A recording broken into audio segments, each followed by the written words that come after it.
Okay. So hello, everyone. Good morning, afternoon, or evening, depending on where you're joining us from. I'm Cal Nelson. I'm a graduate student at Duquesne University, and I'm the founder and organizer of the now officially annual Max Stirner Symposium, of which this is now the second.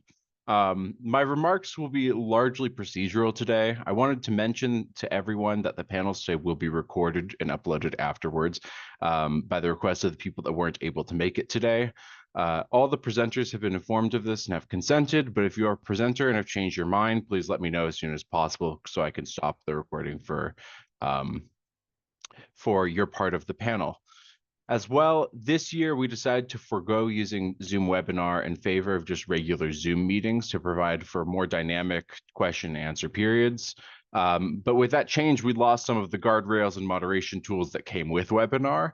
So in order to have the advantages of Zoom meetings without their disadvantages, we've decided to impose a strict rule about microphone usage. You're only allowed to use your microphone when called upon by the panel moderator in the Q&A portion of the panel. All other usages of it will result in first, a mute, and then second, removal from the meeting for the remainder of the panel. Because the recordings will be uploaded after the fact, anyone who is removed from a panel will not miss anything other than their participation in the Q&A portion. The symposium is broken up in 2 days. Each day has a morning and afternoon panel with a roundtable discussion among our presenters taking place in the afternoon of the second day. Each panel is scheduled for 2 hours and has 2 presentations, each of which will be 30 minutes long, followed by a joint 1-hour Q&A. Finally, unlike last year, I did not organize this event all by myself, so I have a few more thank yous to say this year. Firstly, I want to thank our assistant organizer, Jude Callis, and our conference head of communications, Kylie Vasquez, for helping to put together this event. Not doing the entire thing by myself has really taken a weight off my shoulders, so I'm very appreciative of their assistance. I also want to thank Dr. Dan Seltzer, the head of Duquesne's philosophy department, for agreeing to sponsor this event again. Likewise, I want to thank the Duquesne philosophy faculty and graduate students present for lending your support in this process. Hearing your excitement and talking about this event was a major motivation in this endeavor. Finally, I want to thank those who volunteered to help moderate panels today, especially those who heard about this event either from myself or from others and reached out to ask how they can help make this happen. Each of you has also made my job today easier, and I know that your unique perspectives on the topic will add so much to each panel. That's all the procedural things I need to go over for the whole event. However, I also need to note that the first presenter of our first panel, Aneka Brunßen, is unfortunately out sick with pneumonia, but she made a recording of her presentation for me to play when the time comes. I'll be sharing her email at the end of it to send any questions to. Now I'll go ahead and hand it off to the moderator of our first panel, Jacob Blumenfeld. Hey, everyone. Thank you, Cal, for organizing this and for all the people that you mentioned for this second annual Stirner Symposium. Woo! Oh, wow. Look at that. Yeah, great job, Cal. It's cool that you're doing this. And I really respect the people who are interested in carrying through research on Stirner in all different aspects, whether historically, philosophically, critically, aesthetically, and more. Today's theme or the topic of this year is Stirner and anarchism, right? And the first panel will be called The Language of Anarchism. Everyone knows that Stirner has a particularly unique way of using language and thinking about language, sometimes very paradoxical. And I think the presenters will both discuss that in different ways. The first presenter, who is not here but will have a video, is Aneka Brunßen, who has a bachelor's degree in English and German linguistics, as well as a literary and cultural studies, and a master's degree in transcultural anthropology from the University of Bremen, Germany. The second panel today will be the second presentation will be by Tim Elmo Feiten, who is a PhD candidate in philosophy and an MS student in business analytics at the University of Cincinnati. He's published on the philosophy of embodied cognitive science and its intersections with French and German philosophy, as well as other fields. So I'm very excited to have both of them here discussing this topic. I've read Tim's work. I haven't read Aneka's work. So I hope it's a great discussion for everyone. And I hand it off to Cal now to start the video of Aneka.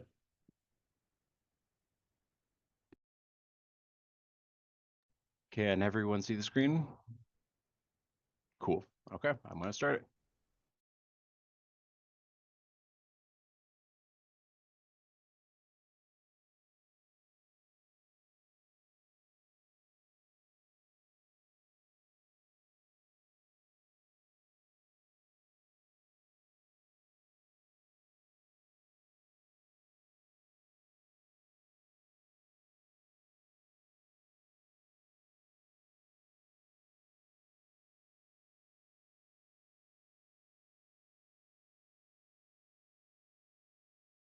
Hal, if there's any sound, we can't hear it.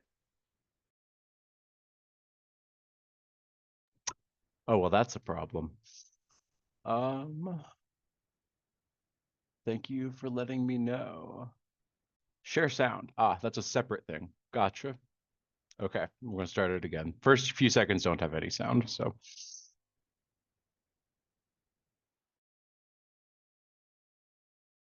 We all know Max Stirner and what he did, so no introductions necessary. I would like to mention, though, something that hasn't been discussed much in relation to his work, his style. And I don't mean the Max Stirner memes that exist in various niche groups all over the internet. I mean his writing style and what it conveys. What makes his style so unique? Let's look at one of his most famous quotes, which is shown first on the Max Stirner wiki quote page. In terms of diction and lexicon, the quote addresses the reader as if in a personal conversation with Stirner. The use of the term liberate yourself shows Stirner's view regarding the primacy of agency and the delusion of entitlement.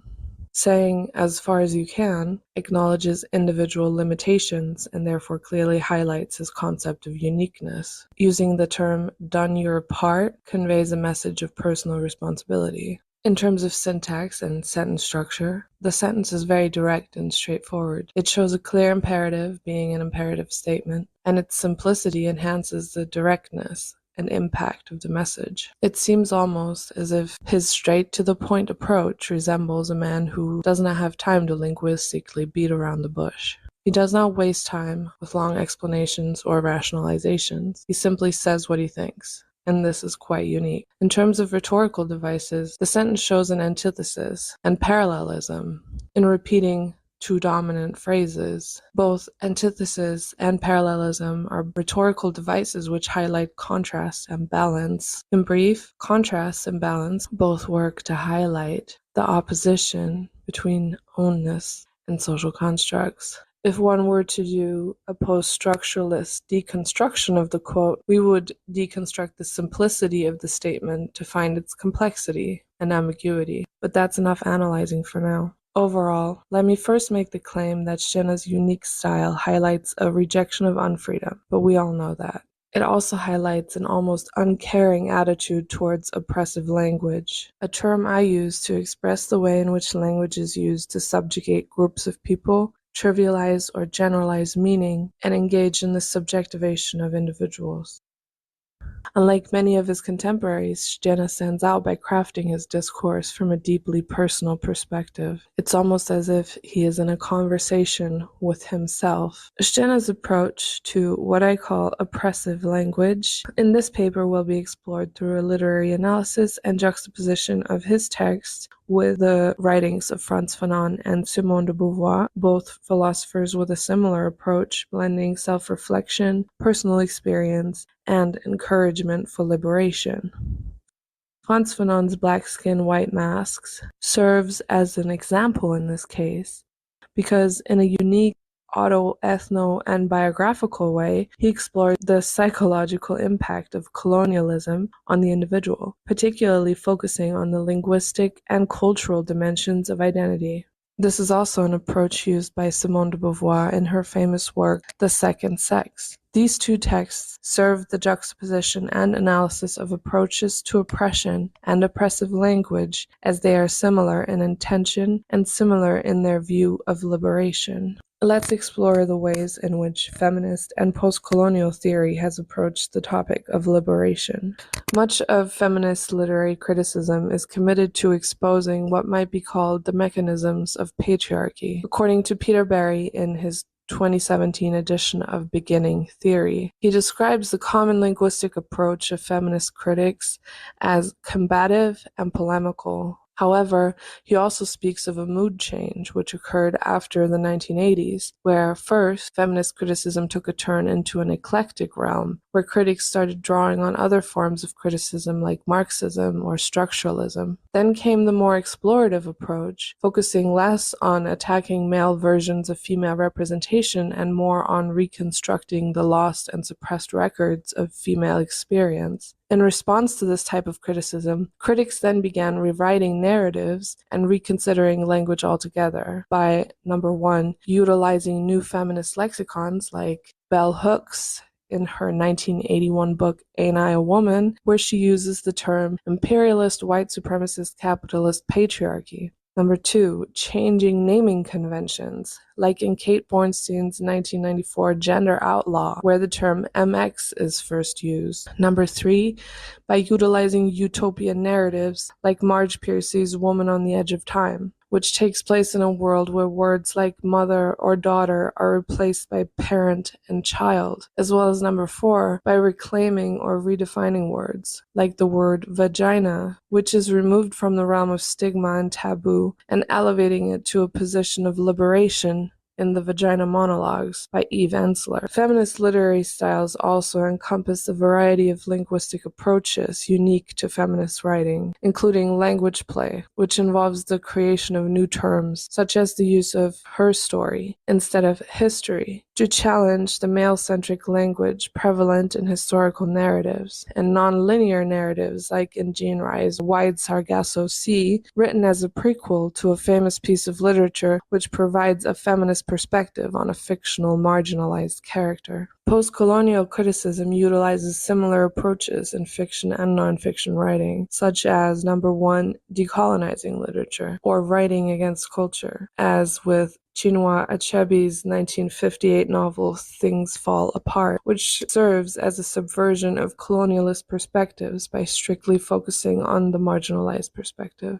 Number two, postcolonial critics also work with a method they call rewriting history. This is exemplified in Marlon James's book, The Book of Night Women, which portrays a nuanced and devastatingly realistic experience of enslaved women. An effort to decenter Eurocentric perspectives is also a theme in postcolonial writing, like Chimamanda Ngozi Adichie's Half of the Yellow Sun. Furthermore, number four, cultural hybridity is used as well, its main aim being to explore what is called the double consciousness or double identity in postcolonial literary theory. Postcolonial literary criticism is focused on exploring and challenging Western discourse and exposing it as biased and exploitative. Edward Said's exploration of otherness, for example, challenges Western narratives. The common thread through feminist and postcolonial criticism is pretty clear. It stands against an oppressor, and it seeks to either oppose or resist it, or to expose and reject it. Both also have arrived at a point where the post-structuralist approach, or the Derrida-Foucauldian deconstruction of discourse, is frequently utilized in an attempt to go as far as possible into the depths of textuality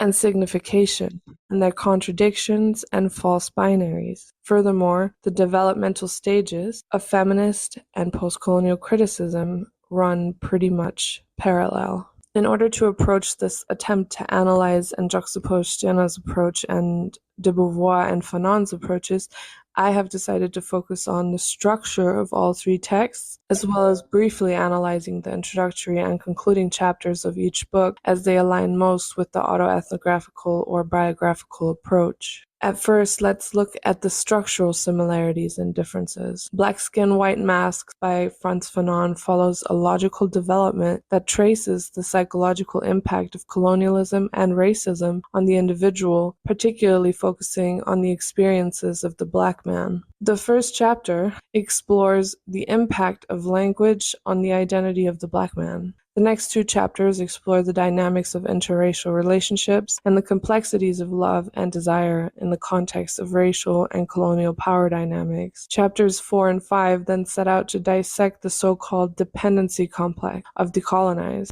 with a focus on the complex dynamic within colonial hierarchies, Chapters 6 and 7 then take a deep dive into the desire for legitimization. The concluding chapter summarizes key insights and offers a reflection on the psychological struggles faced by the Black man. Fanon provides a synthesis of the themes explored and encourages further reflection on the broader implications of colonialism and racism. In brief, the logical development of the book mirrors a kind of psychological progression, moving from the impact of language and relationships to the internalization and dependency and the need for recognition. In the second sex, the logical development of thought follows a more complex pattern. The book unfolds with a dual progression, navigating through 2 books, 7 volumes, and 26 chapters, which move through the realms of biology, psychology, history, and social knowledge. The logical development of thought can be outlined as follows. The book commences with an introduction that serves as a gateway to the exploration of women's condition. In part 1, de Beauvoir explores what she describes as the destiny of femininity by dissecting the intertwining threads of facts and myths that have historically shaped the perception of women. Here, she follows a progression from biology to history to social knowledge. The progression then shifts to an exploration of the history of womanhood, also following a logical development in evolutionary order. Building upon the exploration of women's experiences, de Beauvoir then redirects attention to the representation of women in popular works of literature and art. It seems almost as if the progression is becoming less constricted and evolutionary or patriarchal at this point, meaning it is losing its rigid scientific approach and focuses more on the complexity of women's representation and the vast but intertwined nature of social knowledge. Before jumping into the second book, where the focus is set on women's experience of their own development and reality. Parts 4 and 5 navigate through the chronological evolution of women, including the complexities of their development in society. In part 6, and continuing the chronological exploration, she then scrutinizes the evolving representation of women, as well as the societal expectations placed upon them. The logical culmination of thought leads to part 7, where de Beauvoir engages in reflections on liberation.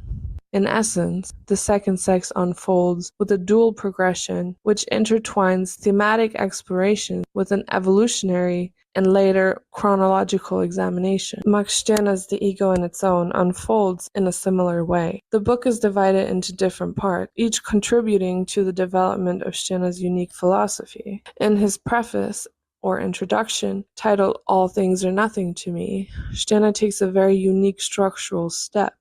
It is almost as if he is declaring that he is not writing the book for anyone but himself. This sets the ground rule for the rest of the text and makes it an exploration of himself in a way, and his own unique experience and perception, rather than flaunting any real value to anyone but himself. In part 1, the progression of the book begins, a progression inward toward freedom, from external perceptions, ideas, and concepts to himself, to his ego and his ownness. It's as if he is shedding the external and coming to the internal. In chapter 1, the first part, Stirner starts out by exploring the notion of a human life and how it relates to ownness. And we see the progression from humanity and society, so an exploration of that which is external to him, to that which is internal, namely his ownness or uniqueness. In the following chapters, Stirner compares ancient and modern concepts of liberty, as well as critiquing the concept of liberty represented by political, social, and humanitarian liberalism. The next part is dedicated to ownness as a concept.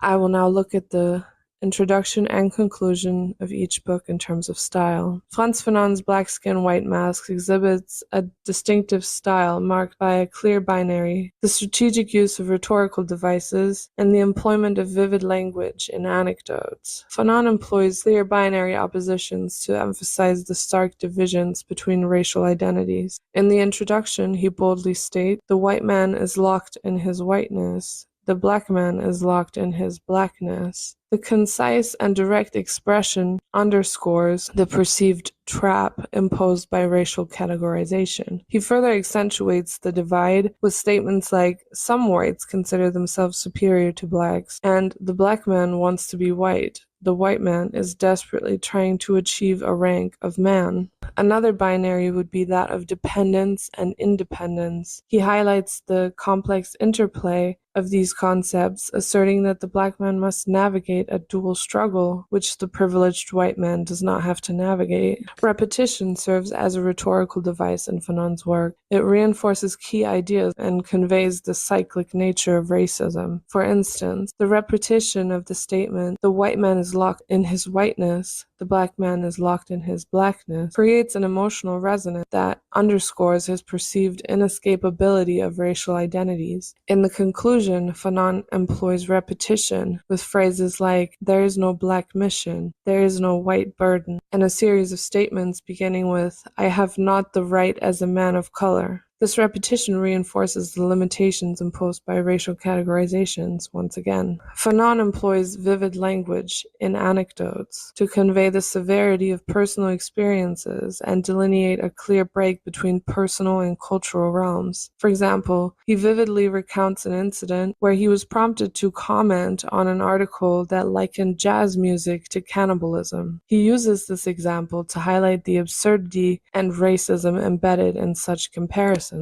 Fanon also underlines his words with polemics and irony. In this case, it's done first and foremost to make a mockery of and also show the deep impact of racial hierarchies, such as with his famous quote, so in all serenity, my answer is that there are too many idiots on this earth, and now that I've said it, I have to prove it. In summary, Fanon's style in Black Skin, White Masks is characterized by the skillful use of binary oppositions, rhetorical devices like repetition, and the incorporation of vivid language and anecdotes. These stylistic elements enhance the clarity and emotional resonance of his exploration of racial identity and the struggle for liberation.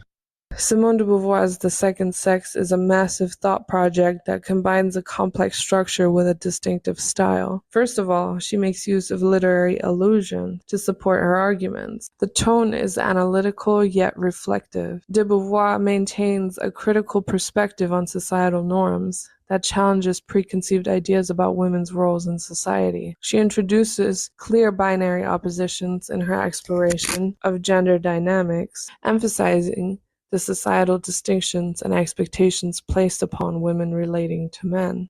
The text uses various binaries such as the subject-object dynamic, the interplay between personal experience and societal representation, the tension between dependence and independence, and the distinction between biological sex and socially constructed gender roles. She also employs repetition and parallelism to underscore key points. This technique adds emphasis and helps convey the cyclic nature of what is meant to be explored. For instance, the repetition of the question, is femininity secreted by the ovaries? Is it enshrined in platonic heaven? Is a frilly petticoat enough to bring it down to earth? And the parallel structure in her exploration of women's roles, this all contributes to the rhetorical impact of the text. Irony is a recurring rhetorical device as well. She uses irony to highlight the uncertainties and contradictions surrounding societal roles for women. For instance, she expresses the ambiguity with phrases like,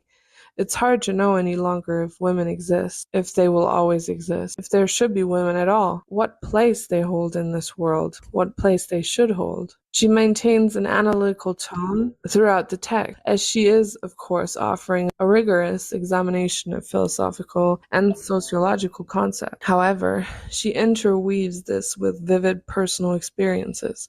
Overall, the language is vivid and precise. Descriptions like a young Trotskyite standing on a platform during a stormy meeting evoke a vivid picture, and this enhances the reader's understanding of the intersection between ideology and personal encounters.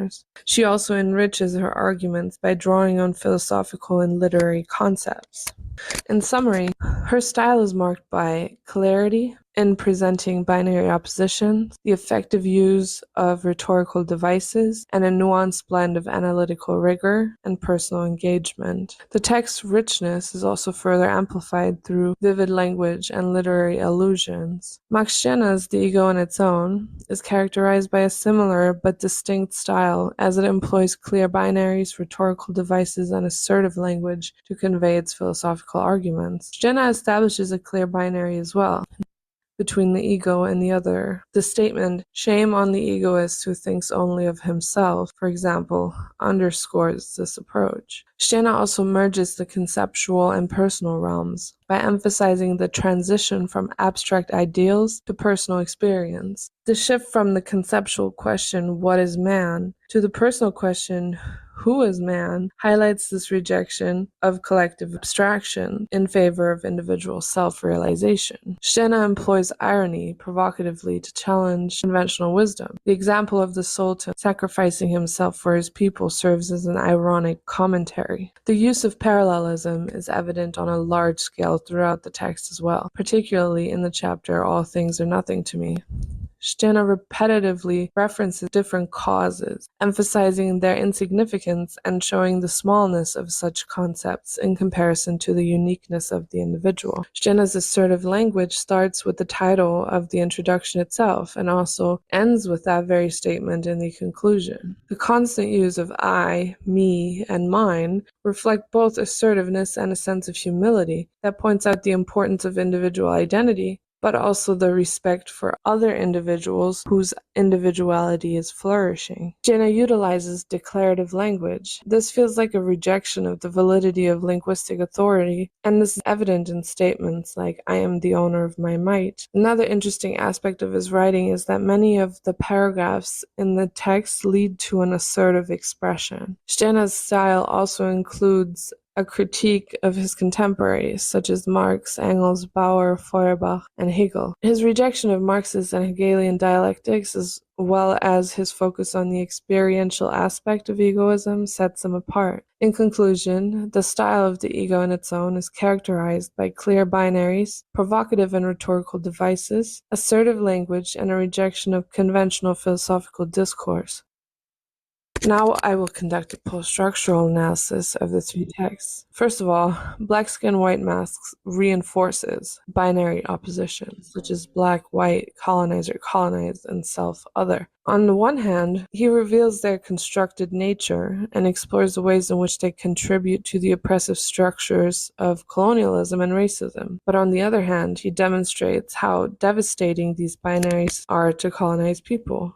Fanon examines how language is a site of power, illustrating how the colonized subject is often forced to navigate linguistic structures imposed by the colonizer. Fanon's discussion of the gaze reveals power dynamics embedded in visual representations and physicalities. The white gaze objectifies and dehumanizes the black subject, contributing to a hierarchical structure. This can be exemplified by the quote, "At certain moments the black man is locked in his body, and yet for a being who has acquired the consciousness of self and body, who has achieved the dialectic of subject and object, the body is no longer a cause of the structure of consciousness. It has become an object of consciousness." Fanon explores the racial and cultural hybridity experienced by individuals in colonial contexts as well. "It is not the black world that governs my behavior.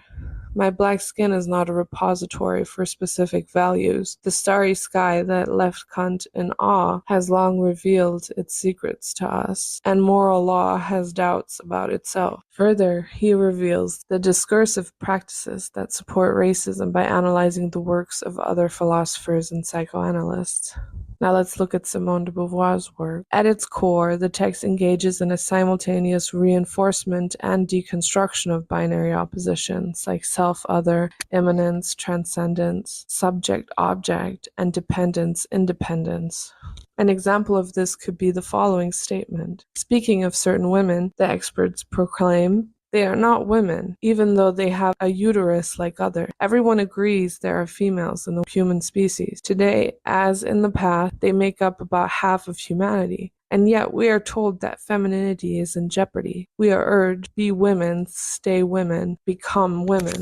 By highlighting the fluidity and contingency inherent in gender roles, de Beauvoir manages to disrupt but also show the problematic essentialist notions of gender roles and definitions. Central to her analysis is the recognition of power dynamics embedded within language and visual representation. As with Fanon's text, language is portrayed as a site of power. For example, by lining up the various words to identify a specific woman based on her applied role, with societal discourses often defining and constraining women's identities. Furthermore, the concept of the gaze is scrutinized. It plays as much a role in her work as it does in Fanon's. This can be exemplified in the following quote. A few years ago, a well-known woman writer refused to have her portrait appear in a series of photographs devoted specifically to women writers. She wanted to be included in the men's category, but to get this privilege, she used her husband's influence. Women who assert they are men still claim masculine consideration and respect. Hybridity and ambiguity also emerge as recurring themes, as de Beauvoir explores the fluidity of gender roles. Through a critical examination of discursive practices in the works of other philosophers, authors, and psychoanalysts, she critiques societal norms that reinforce gender stereotype and advocates for the subversion of traditional gender discourse.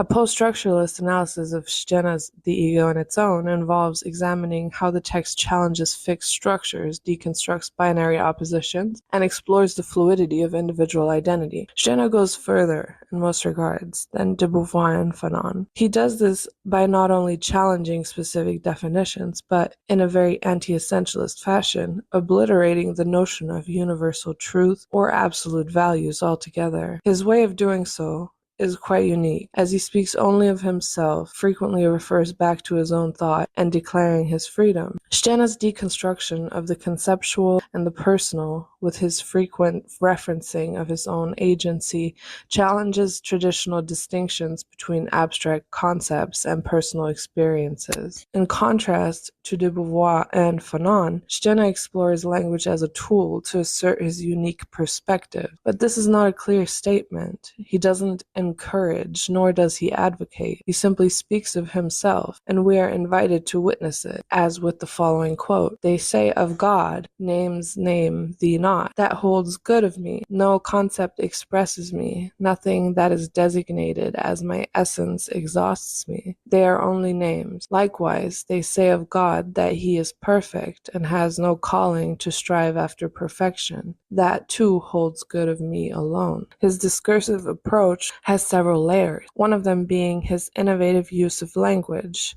by coining new phrases or shifting the meaning of certain terms like the unique one, or rather der Einzige in German. Another approach is that of his frequent addressing, not just referencing, of philosophers, authors, and historical and religious figures, as well as engaging with philosophical concepts and theories in an almost dialogical manner. The paradox encapsulates several key components. One aspect is the notion of felt legitimacy, where the perceived validation of actions intersects with a deeply personal, internalized conviction. According to Elizabeth Anker, the affectual relation to legitimacy itself, alongside actual explicit state authority, implicitly expands state power. As the quote states, what I call felt legitimacy refers to an affective experience of authorizing state power. Felt legitimacy is as powerful and meaningful as any formal consent, even when nothing procedural or deliberate has occurred to instantiate that feeling. Anker explains that, aside from legitimacy enforced through means of polity, political discourse evokes a second layer of legitimacy, which she describes as felt legitimacy. Felt legitimacy is perceived as validated state action through what she refers to as political melodrama surrounding questions of freedom and agency. The question, which the evocation of felt legitimacy attempts to respond to, is who and what determines and produces legitimacy, which subsequently becomes becomes state polity. Max Weber and Michel Foucault both alluded to this and discussed felt legitimacy in other words. Quote, Weber argues that legitimacy is an effect of subjectivity, and Foucault suggests that discourses cultivate subjectivities that produce legitimacy as their effect. Anker extends these suggestions by exploring how this is done, finding that melodramatic political discourses, moral imperative, and narrative expectation for vast state actions cultivate the feeling that these actions are legitimate.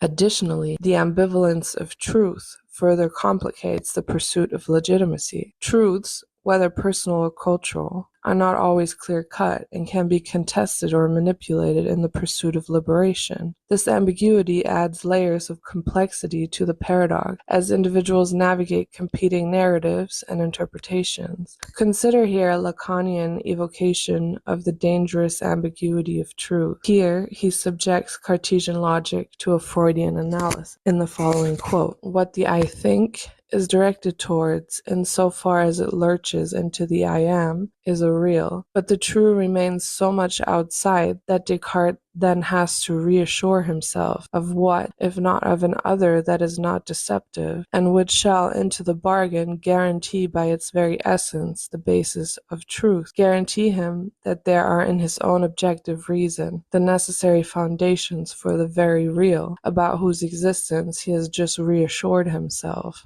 to find the dimension of truth. I can do no more than suggest the extraordinary consequences that have stemmed from this handing back of truth into the hands of the other. Moreover, the tension between power and freedom introduces another layer to the paradox. Balancing the desire for freedom with the practical constraints of power highlights the complexities of navigating societal structures and norms while striving for liberation. David Beetham shows this in the following quote, "Power and freedom are closely related, but not identical concepts. Without freedom, even the strongest individual may be rendered powerless, but without resources of personal and material kind, even the most free person will remain impotent, the physically incapacitated in an open space or the penniless in a free market. Freedom is necessary if we are to utilize our powers to achieve our purposes, but without such powers, in the first place, freedom will be worthless to us." Finally, the concept of double consciousness and the male gaze shed light on the internal conflicts experienced by marginalized individuals. Negotiating one's identity within the lens of societal expectations adds further complexity to the pursuit of legitimacy, as personal liberation intersects with external perceptions and judgments. In essence, the paradox of legitimization encapsulates the challenges that individuals face in reconciling binaries imposed on their identities. For marginalized groups, there seems to always be a sense of having to escape or change before liberating oneself. So in a way, this shows that personal liberation can only be achieved outside of the spectrum of politicization and vice versa. In other words, the result of the desire for cultural liberation is the invalidation of the legitimacy of personal liberation and the moving of liberation from a psychological realm where truth is ambivalent to a space for politicization, which redirects all claims of ownness into the hands of those in power of social knowledge, or in other words, the oppressor. In Stirner's philosophy, language functions as a rejection of the authority of meaning. Within this framework, language becomes a means of challenging the authority of societal expectations and norms, which is especially highlighted by his lack of advocacy and his radical self-focus. Stirner's thought is personal, and in its personality, it operates as a vehicle for anti-essentialism. He rejects not only specifically imposed identifications, but the concept of legitimacy and identification altogether. It is important to mention differences in privilege between Max Stirner and Simone de Beauvoir and Frantz Fanon, which obviously significantly influenced their respective experiences with the paradox of legitimization. But in any case, Max Stirner's egoist approach to language offers a radical departure from traditional power structures. By challenging the notion of power as a fixed and universally applicable concept, he's not affected by the paradox of legitimization, not because he has the power to be an individual, but because he reframes the meaning of power. The rejection of power as a fixed entity resonates with Deleuze-Guattari's concept of schizophrenic subjectivity,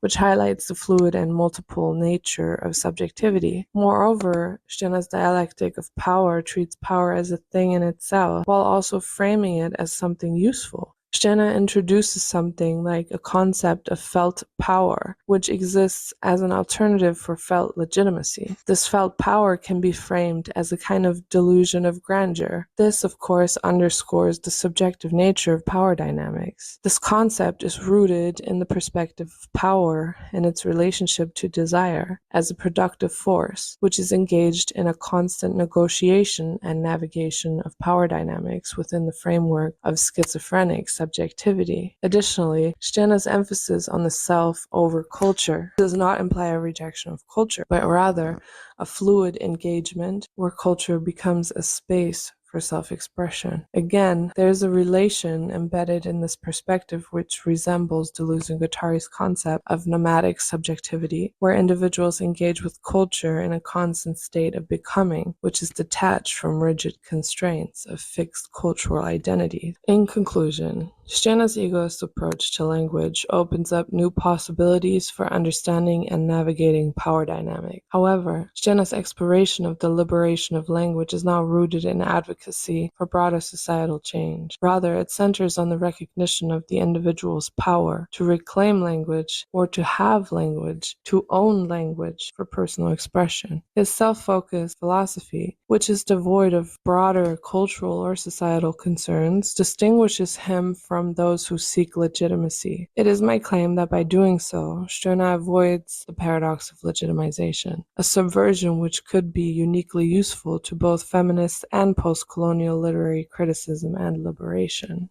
It is my claim to show that Stirner's approach differs in that it does not try to turn his self-focus into a basis for any further liberation beyond the individual. This paper has aimed to articulate the unique strength of Stirner's approach, to not only offer a new way of doing criticism, but also to show the reasons why oppressed groups face a devastating dilemma, the paradox of legitimization. Here's her email on the screen, and then I'll also send it in the chat in a moment.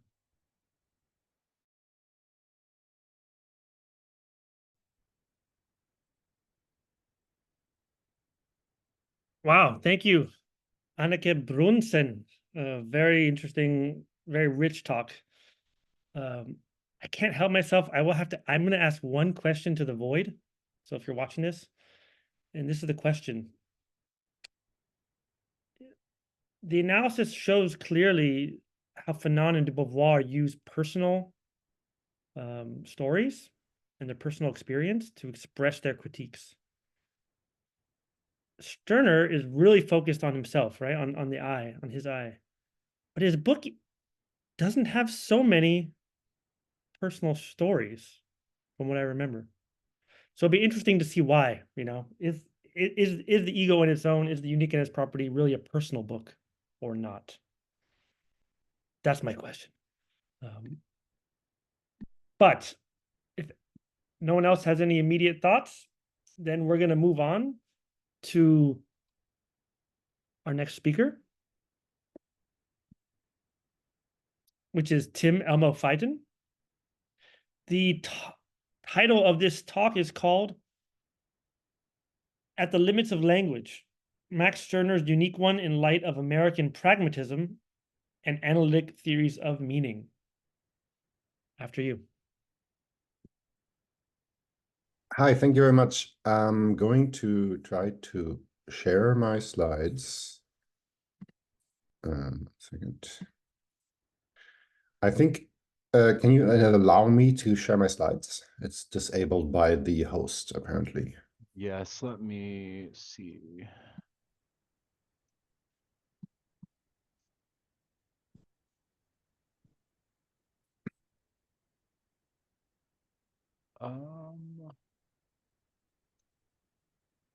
I've made you co-host. You should be able to now.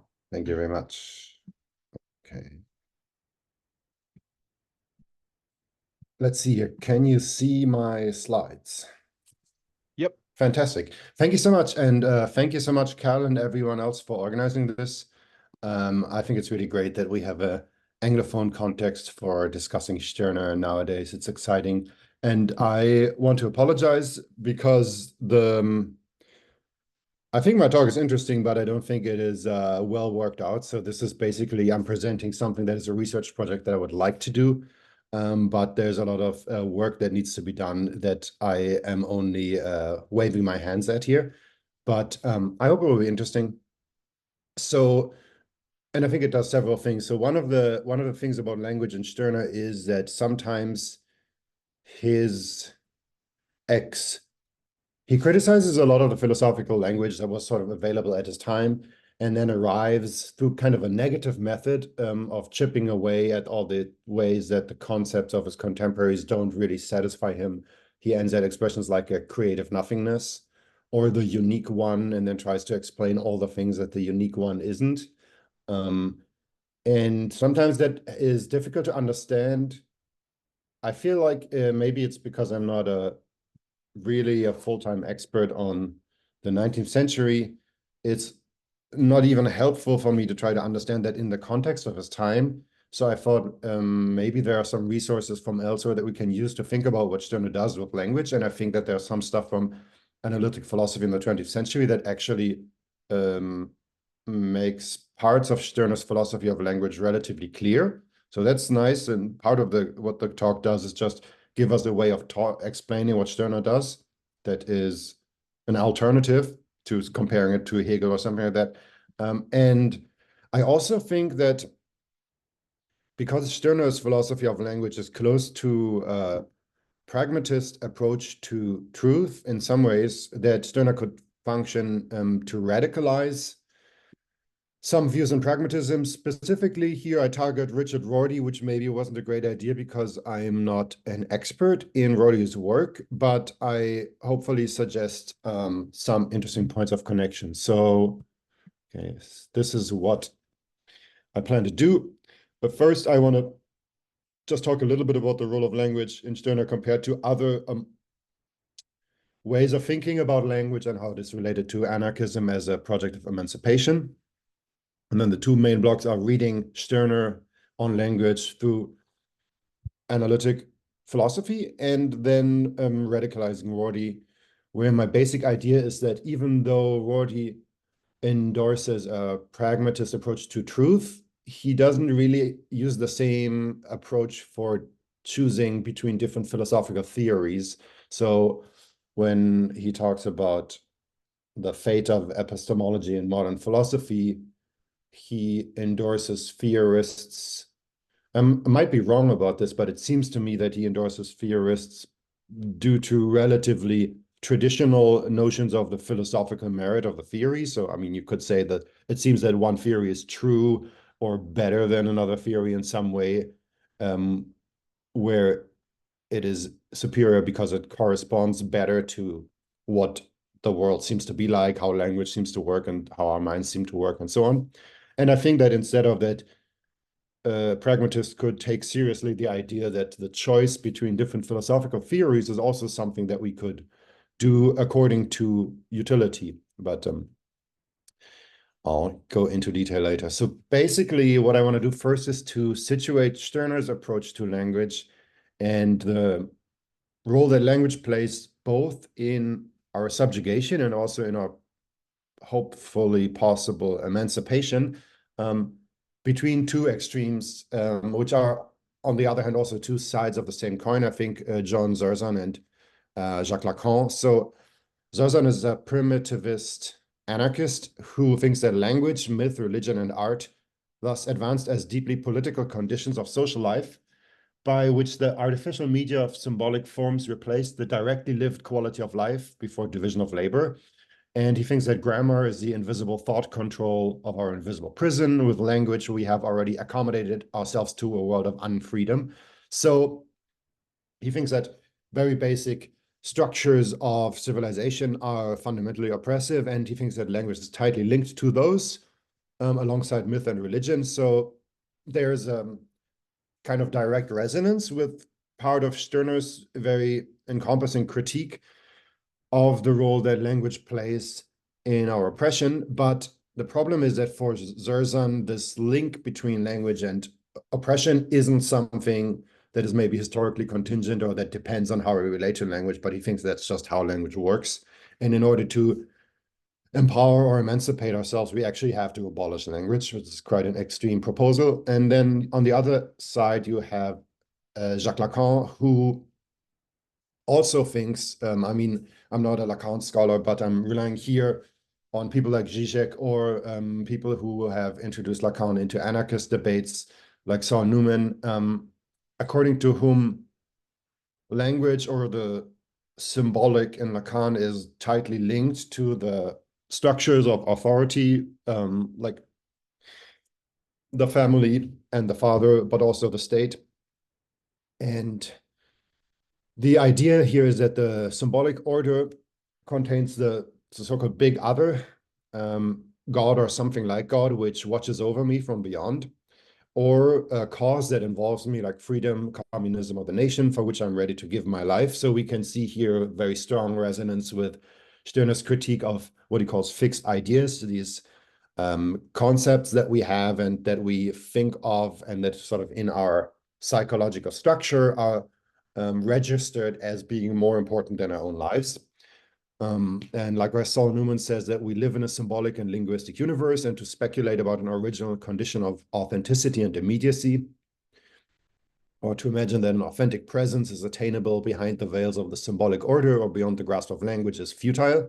There's no getting outside language and the symbolic. So like in Zerzan, where we had this reference here to directly lived quality of life before division of labor and before symbolic forms, Saul Newman draws a stark contrast between the symbolic realm, or like our lives once we've entered language, and the idea of any condition of authenticity and immediacy. But unlike Zerzan, who thinks that we can abolish language, Saul Newman with Jacques Lacan thinks that this is impossible, and we can recognize the way in which language affects our oppression, but we can't get beyond this, or we can't abolish language. So the outcome here for anarchists is that emancipation and empowerment are impossible because language is inescapable. And I think the more optimistic option is Max Stirner, of course, who basically says that I consume language instead of worshiping it, that there are specific linguistic strategies for avoiding the subjugating effects of language, which I'll talk about below. And the outcome of this is that emancipation and empowerment require turning language from a yoke on our shoulders into a tool in our hands. And that it's also possible to do this. And maybe the bodily metaphors here seem a little bit cliche, but I think it's nice because Stirner himself also refers to the body quite often and at important points. So he wants to throw off the weight of these fixed ideas with a deep breath and with a joyous whoop, and shrug them from his shoulders. So that's basically how I see the role of language in Stirner in relationship to anarchism. And the two ways in which I want to use analytic stories about language to explain what Stirner is doing is by focusing first on the notion of the unique one and then on Stirner's relationship to truth. So the unique one, especially usefully in Stirner's reply to his critics, he spends a lot of time explaining how they've misunderstood him. And he points out that the unique is a word, and everyone is always supposed to be able to think something when he uses a word. So there's supposed to be some sort of content in your mind when you hear a word. But he says that the unique is a thoughtless word. It has no thought content. And if it doesn't have any content, what is it? So he thinks that it's a mere phrase. And he thinks that the content of the expression, it doesn't have thought content, but it refers to you. And if you could be fully expressed a second time, then you would exist twice, which of course is impossible. You can't really exist in language. You exist outside of language in the flesh and blood. So he thinks that the unique one has no content, but merely refers to you. And I think it's useful to look here at the difference between a descriptive account of naming in analytic philosophy and an account of naming as a mere designation, or what Kripke calls a rigid designator. So if in the beginning of the 20th century, analytic philosophers were trying to figure out how names work, they were trying to figure out how language works in general. And because some of them had done great things in advancing modern logic, like Russell, they used logic as a powerful tool for doing philosophy. So when you think about Aristotle, for example, you might think that in order to understand the meaning of the name Aristotle, you could give a description like saying Aristotle is the teacher of Alexander, or saying that Aristotle is the author of such and such works. And then you can translate this into a logical sentence saying there exists an X, such that if you have we treat being the teacher of Alexander as a predicate, and we can predicate this of the X. So that's true. It's a true predication to say that X is the teacher of Alexander. And also it is true that for all Y, if Y is the teacher of Alexander, then it follows that Y is identical to X. So there's only one. We say Aristotle is the teacher of Alexander. That implies that there's only one of them. So that's how we get that sentence in logical form. And there are various problems with this.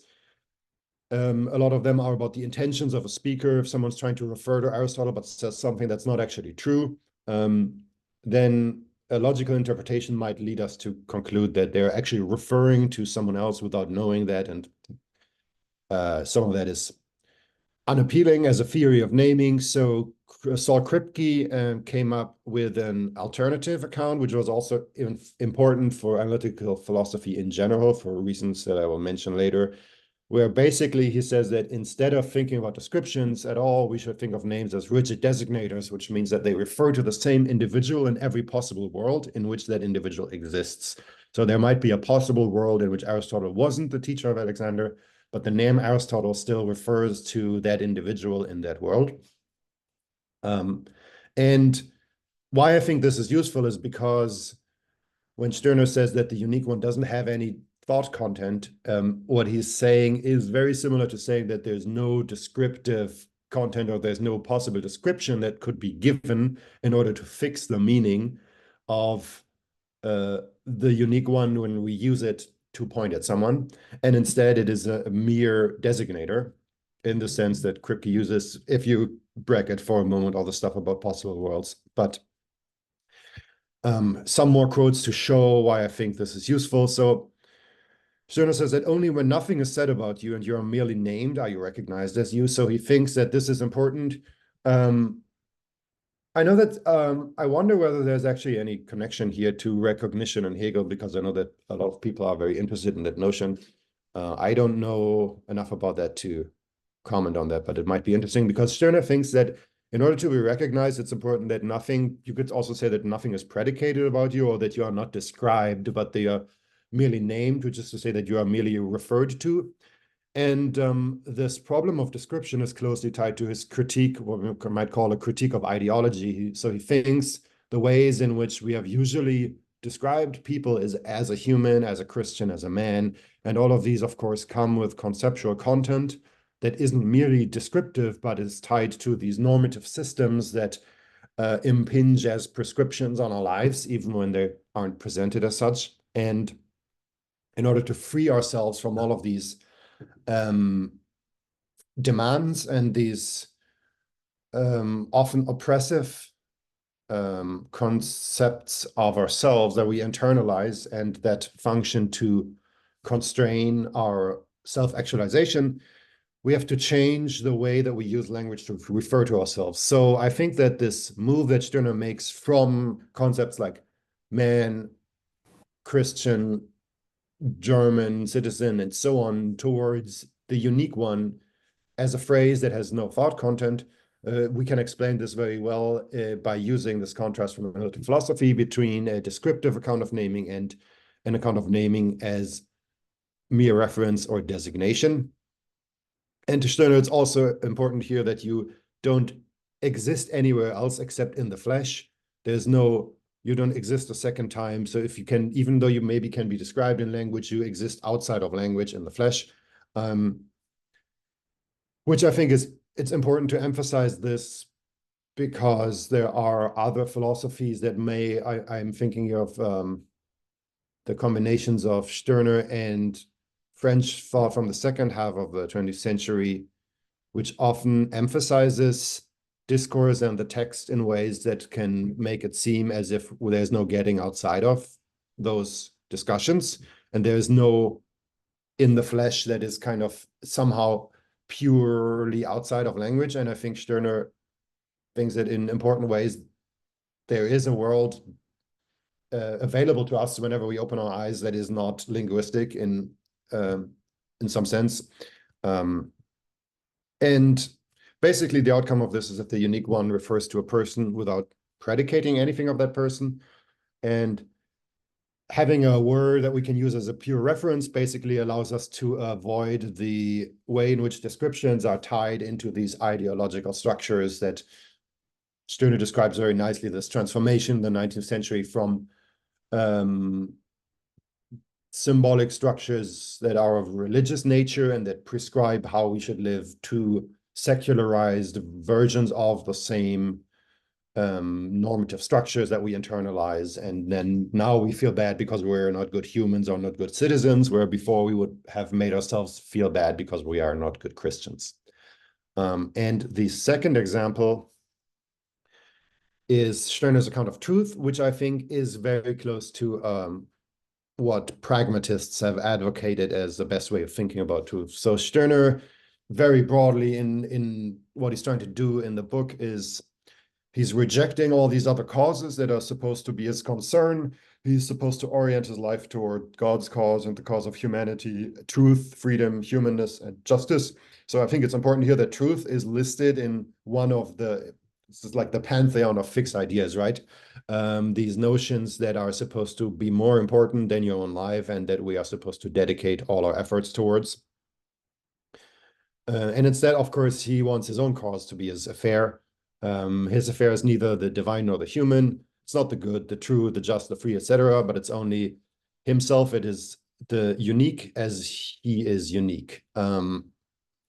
And I think it's helpful to think about this in comparison to what William James's proposal, that truth be defined in terms of utility. So he says when any idea that we can ride upon, so to speak, any idea that will carry us prosperously from any one part of our experience to another part, and links these satisfactorily. So like whenever an idea allows us to get from A to B in our lives, in some discussion and so on, and it works securely, it simplifies the problem or it saves labor, then it's basically, we can treat it as true instrumentally.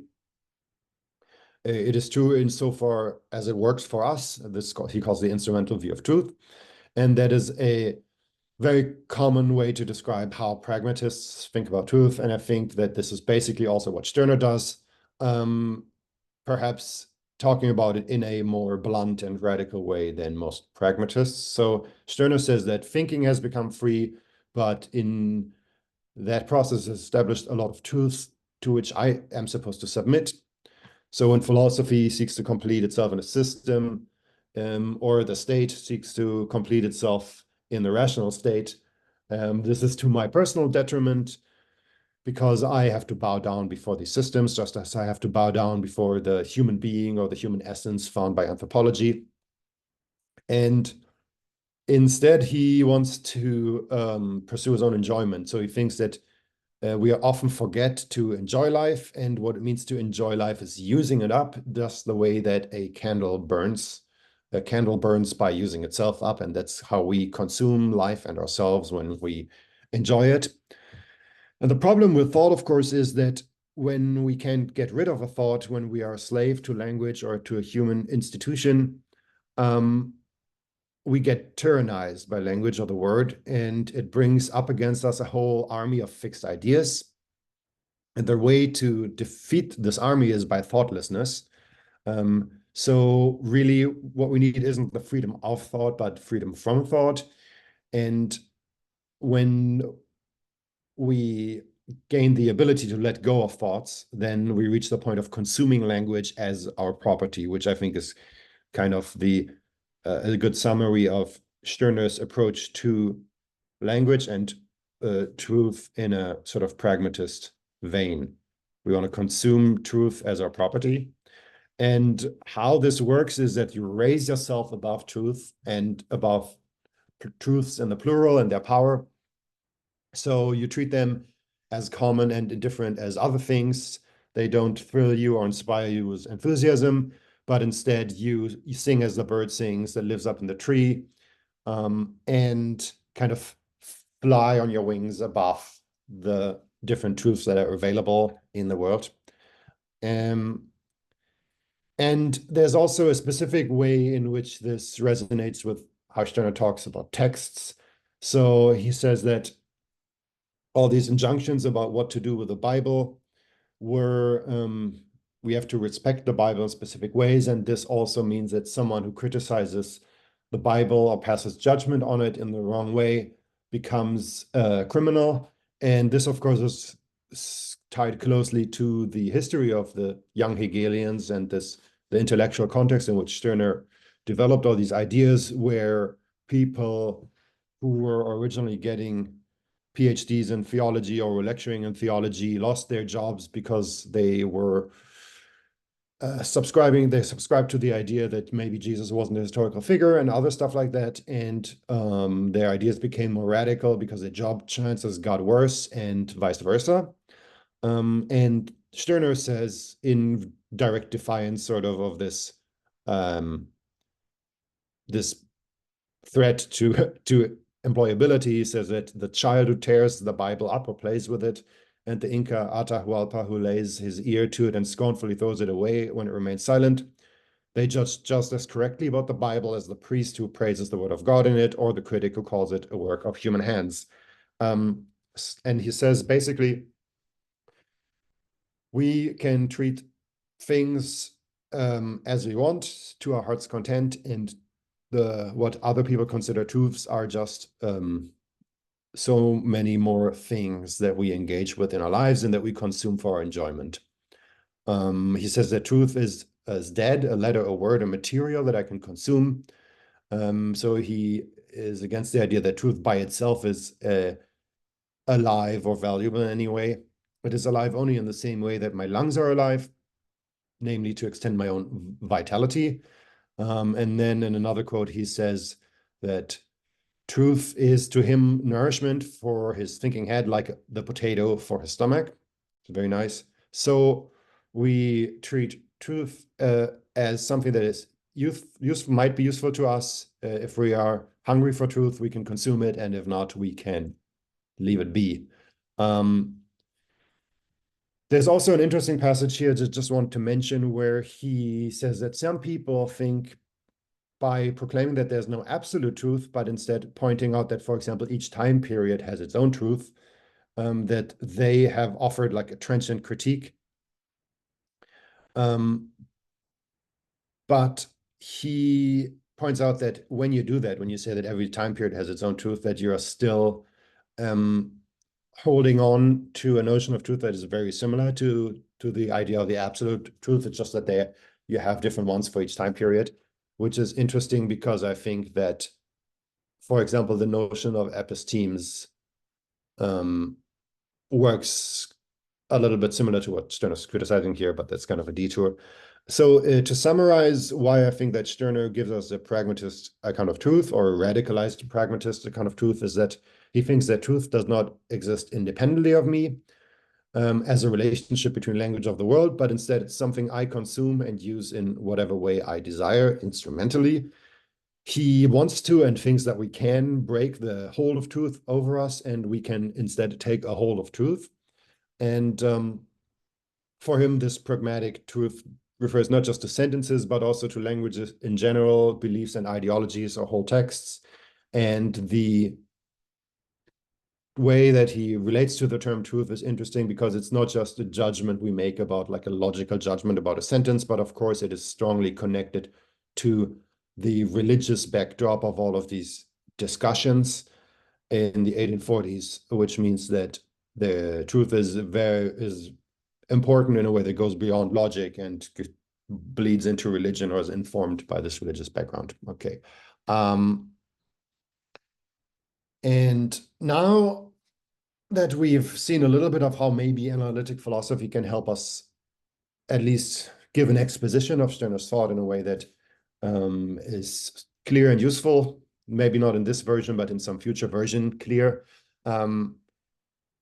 I also think that Stirner can contribute something to at least some developments in analytic philosophy, where we might think about Richard Rorty is famous as a neo-pragmatist, and in the 80s made interventions on debates in analytic philosophy that caused him to more or less leave that field of discussion and devote his time to something we might call literary criticism, because he thought that certain key aspects of what philosophers had been trying to do, especially analytic philosophers in the 20th century, were just not feasible as an intellectual project.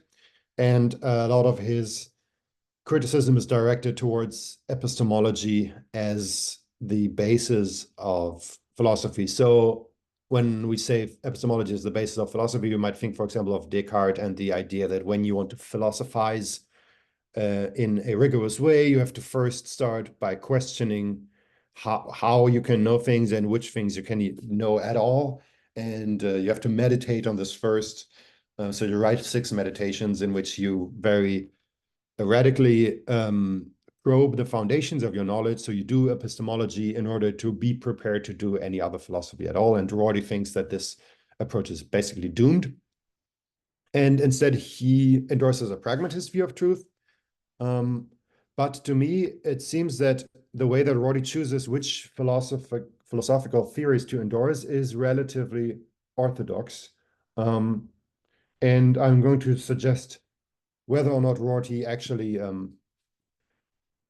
makes these endorsements. I'm going to suggest 2 debates in analytic philosophy where we could use pragmatism as a criterion, not just to evaluate the truth of a sentence, but to choose which theory of which philosophical theory you want to use. So there's a way of thinking about philosophical theories, like the accounts of naming that we saw earlier, where philosophers talk as if one of them has to be true, right? Okay, we're having a discussion, we disagree about how language works, or we disagree about metaphysics. And the way we present our arguments always implies that one of those theories has to be true. Of course, everyone thinks that their own view is true. And if you could only get everyone else to see that you're right, then they would all agree, because we all want to hold the true theory of X.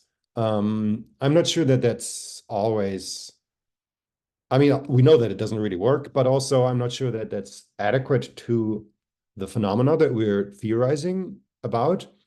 And I think instead, if we adopt something like Stirner's radical pragmatism, we might say that we should use whatever theory works best for a specific thing that we're trying to do, and that might heavily depend on the context. So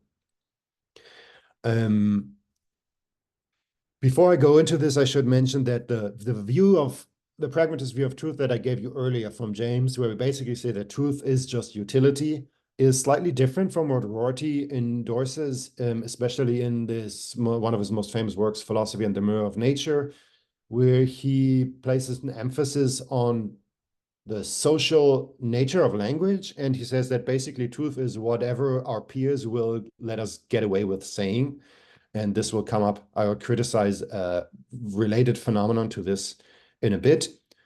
But he also, in another text, that's the introduction to his essays on Heidegger and others, he gives a pragmatist reading of Nietzsche that he seems to be quite favorable towards. And he appears there to endorse Nietzsche's views, or his own version of Nietzsche's views, that knowledge in itself is as impermissible a concept as a thing in itself, that the categories of reason represent nothing more than the expediency of a certain race and species. Their utility alone is their truth.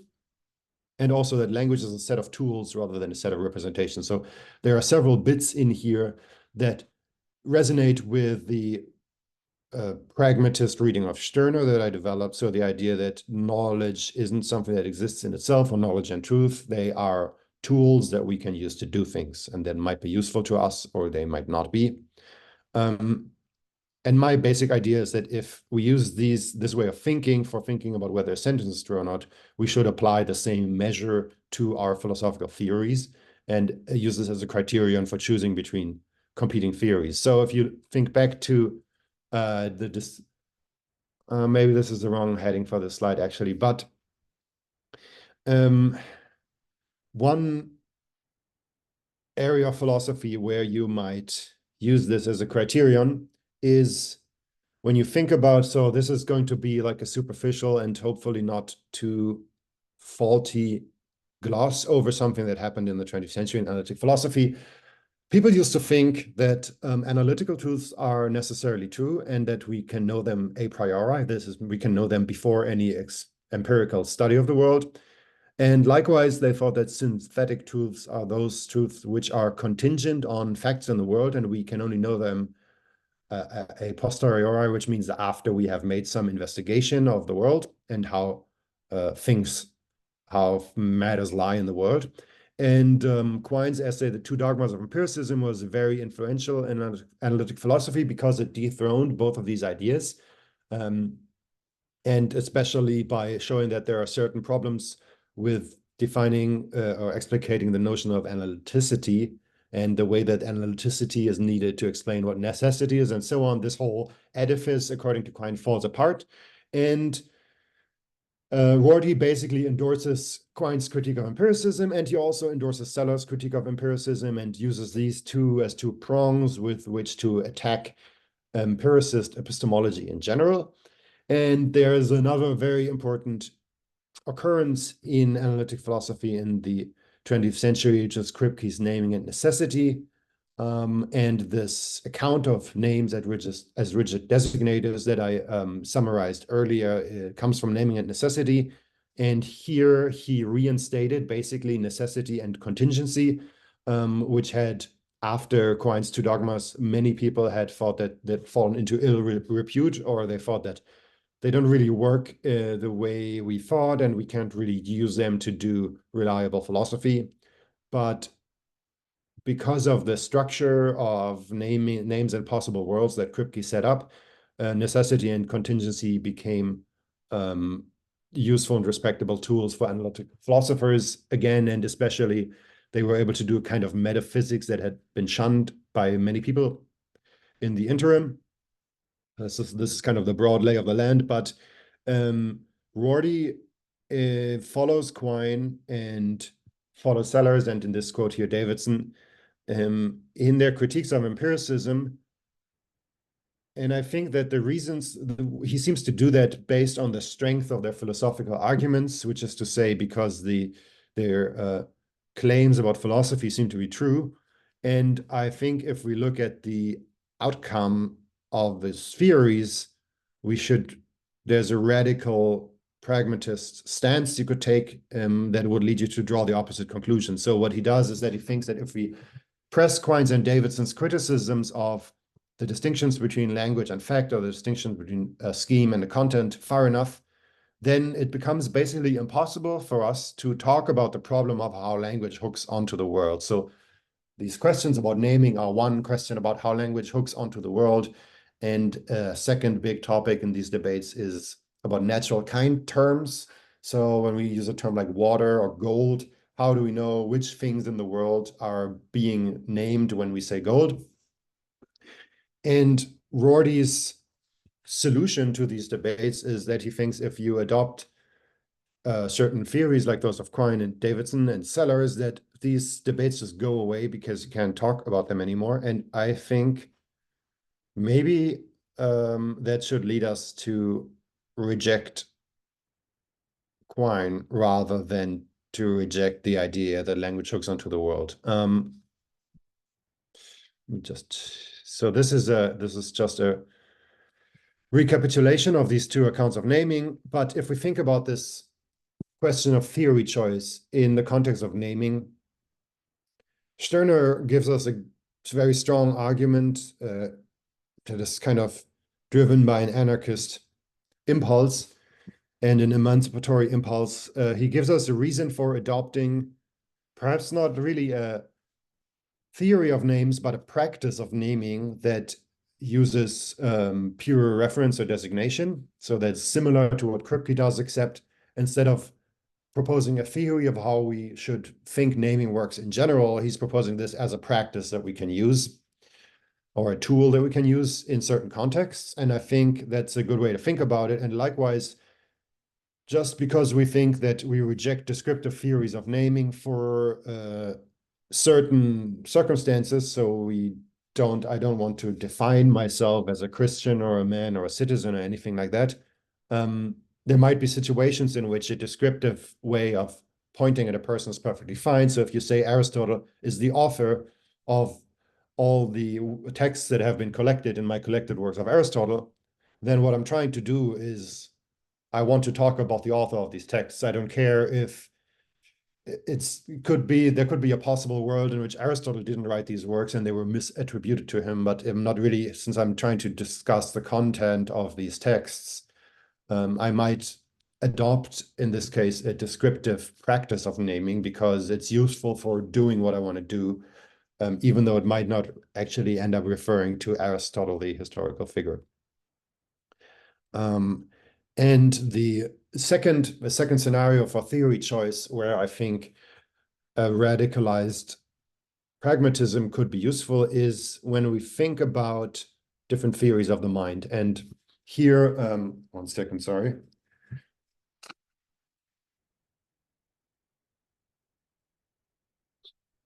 Basically, this will be a little fast and loose, as it were, but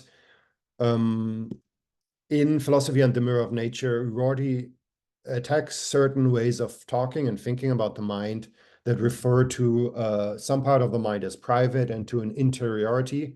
And the reason why he does it is because he's criticizing the role of epistemology, or empiricist epistemology, for philosophy. So, for example, in the classical empiricists and people like Hume and Locke, ideas are supposed to be the foundation of all of our knowledge. And thus also, for example, the tribunal of truth, when we look at any individual sentence, would ultimately be the ideas that we get from our senses. But because Rorty thinks that we have to kind of destroy this whole edifice of grounding philosophy, he puts pressure on the idea that he thinks that maybe there are raw fields, but he thinks that they cannot play the role they are made to play in any epistemology. And because of that, he ends up discarding the idea that our subjective experience can ever justify the truth of a sentence, even if we give personal testimony of, for example, being in pain. And I think that that's an outcome that is both unconvincing philosophically and also specifically from a Stirner adjacent perspective, we have reasons to reject that. So a little bit of an exaggeration, but you might say that in an empiricist, which is to say first person epistemology, private experience reigns supreme. This first person part, that's more true for classical empiricism. And then if you look at logical empiricists, they bracket that whole problem and it kind of goes away, question mark. But in behaviorist epistemology, you look at humans from the third person. So you only consider things that are measurable or observable from the outside, and then you think about the truth of their statements independently of anything that might be going on the inside. And the mind disappears from this analysis. The reason why I am concerned with this, because in practice and in philosophy, very often the mind doesn't just appear from it doesn't just get denied a specific explanatory role or a specific role to play in a philosophical account of something particular.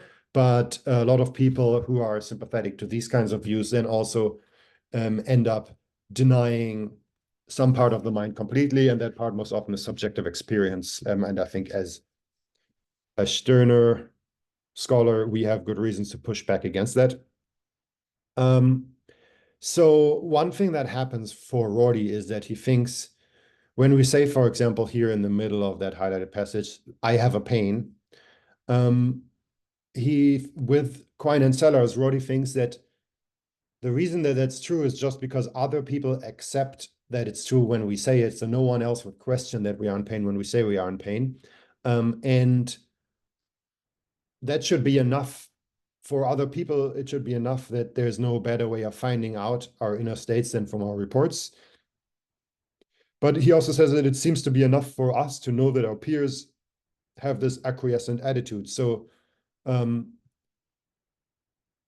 basically there is no he thinks that these assertions are justified by society rather than by the character of inner representations that they express. And I think that this is not really satisfying for several reasons. One of them is that the reason when someone else says that they're in pain, that you believe that they really are in pain, is partly depends on the fact that you have been in pain yourself. So both the ability to understand what they're saying and your willingness to believe them, I think, are in some way connected to your own experience of pain. So in this way, you might think that since it relies on the acquiescence of others, if I am correct in my claim that the acquiescence of others also relies on their subjective experience, you might say that the social view bottoms out at private experience as well. But more importantly, I think that from your own first personal perspective, whether or not you're in pain,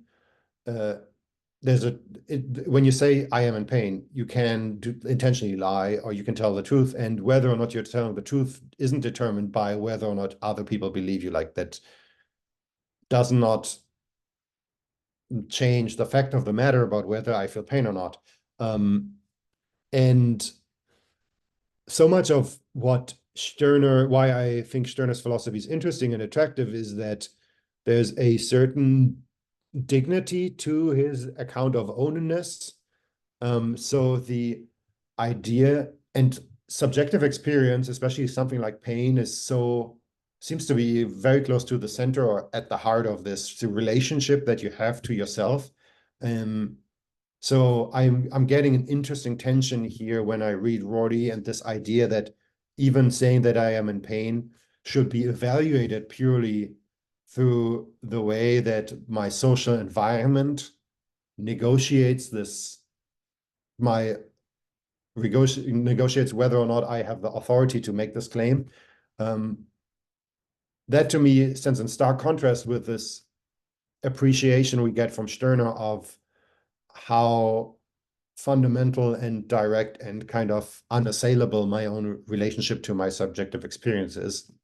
So if we have ownership and we want to take ownership of our own lives, our own existence, for which subjective experience is kind of very immediately the first target, I think that letting go of our ownership of our own experience, even in a theory of the justification of reports about it, that would be a bad idea.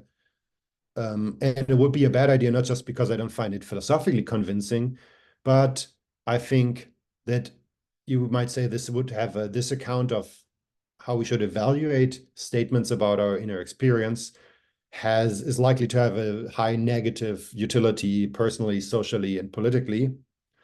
So I think I don't pretend that I've done the necessary work to kind of orchestrate a standoff between Rorty and Stirner on this specific terrain.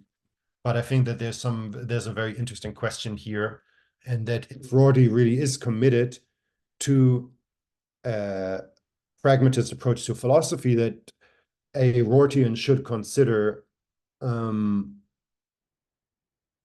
evaluating the outcomes of different possible theoretical commitments in such a way, and also using utility as a criterion for deciding between different theories. And I want to end on this question for pragmatists about the nature of utility, because even though I'm not a scholar of pragmatism, just in these few slides, we've already seen or hinted at different possible accounts of utility. So you might think that utility is something like evolutionary fitness. And in these Nietzsche quotes, he made reference to a race or a species.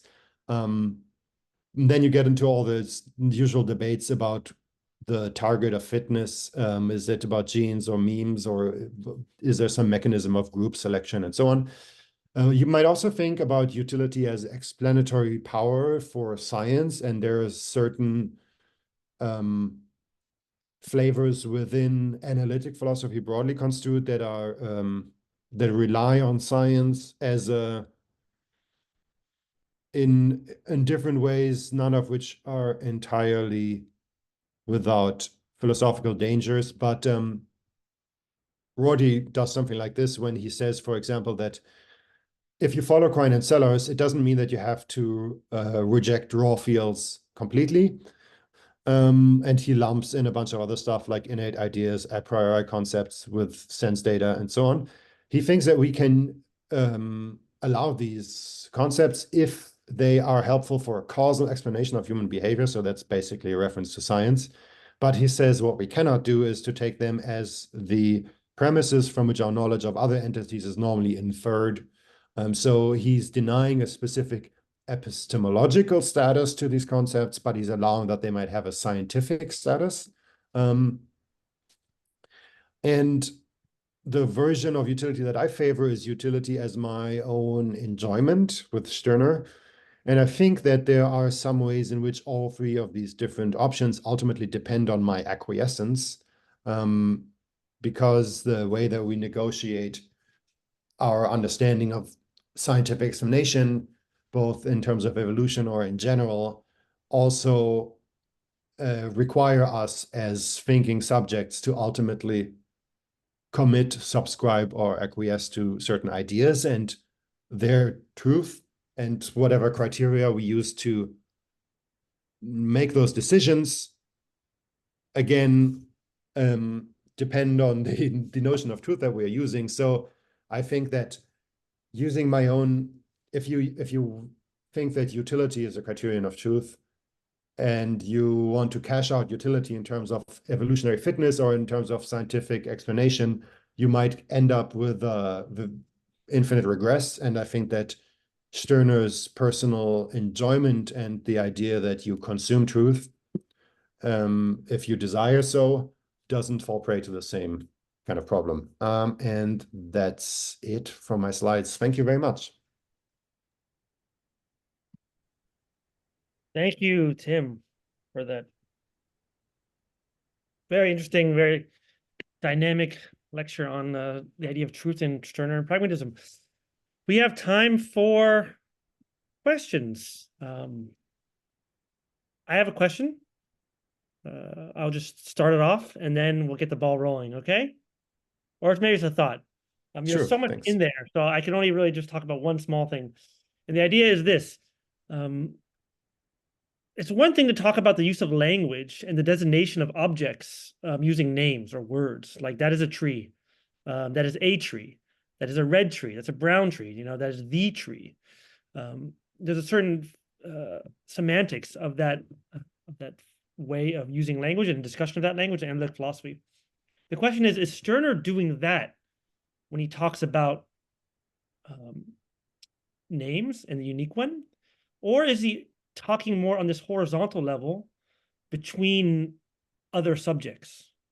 So how do I, like in that quote you said, how do I get recognized as I or myself beyond my predicates and my qualities? What name do I have? What object do I have? Or what designation do I have? And there would seem to be a whole different set of rules and norms involved than when you're using language to describe an object in the world.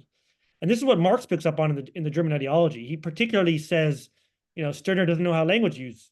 You know, he thinks that, you know, if you talk about a tree, you're talking about the tree. But I think the mistake there would be that Stirner's not talking about all of, I mean, when Stirner's talking about the unique one particularly, this is about a way of talking about our subjectivity.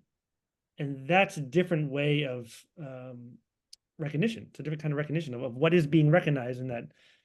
So that's my question for you, right? Are there two different kind of categories of language or two different forms of designation being used here? And if so, don't they require different philosophies? Thank you very much. I'm not sure I understand 100%, but I do think that it's very important, as you pointed out, that we have to think about, if we want to understand what, for example, this phrase, the unique one, does, we have to think about it in terms of social interactions and in terms of of language as something we use with others, and not just as there's a danger or maybe a temptation with Stirner to maybe only think about our own perspective. And also like the way that I ended this with the talking about subjective experience and this kind of stomping my foot and insisting on my own perspective, kind of independently of what anyone else thinks about my pain. Of course, that's not going to give us if we thought that's all there is to language, that would be like that Marx will be right, and there would be a very impoverished understanding of how language works.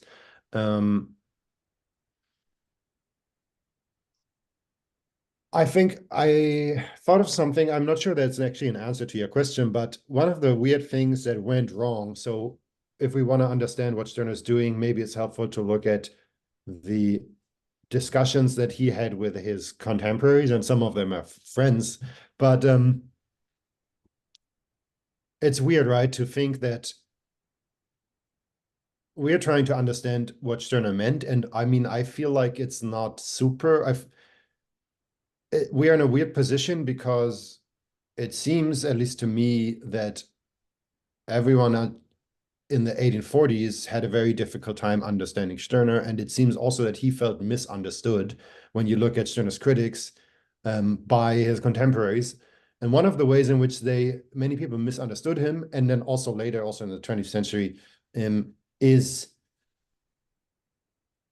because the unique one has this definite article, right? Der Einzige. It sounds as if there's only one. So there is a way in which if you translated this into the logical symbols, the way that I did more or less for fun with Aristotle on that one slide, you would end up with a logical expression that claims that there can only be one unique one. But of course, Stirner thinks that everyone is the unique one or a unique one. So maybe there's some problem with how Stirner uses the definite article that is very unhelpful. And I'm not sure whether this means that whether there's we could come up with an interpretation where there's a good reason to use the definite article, but we're using it in a different sense. But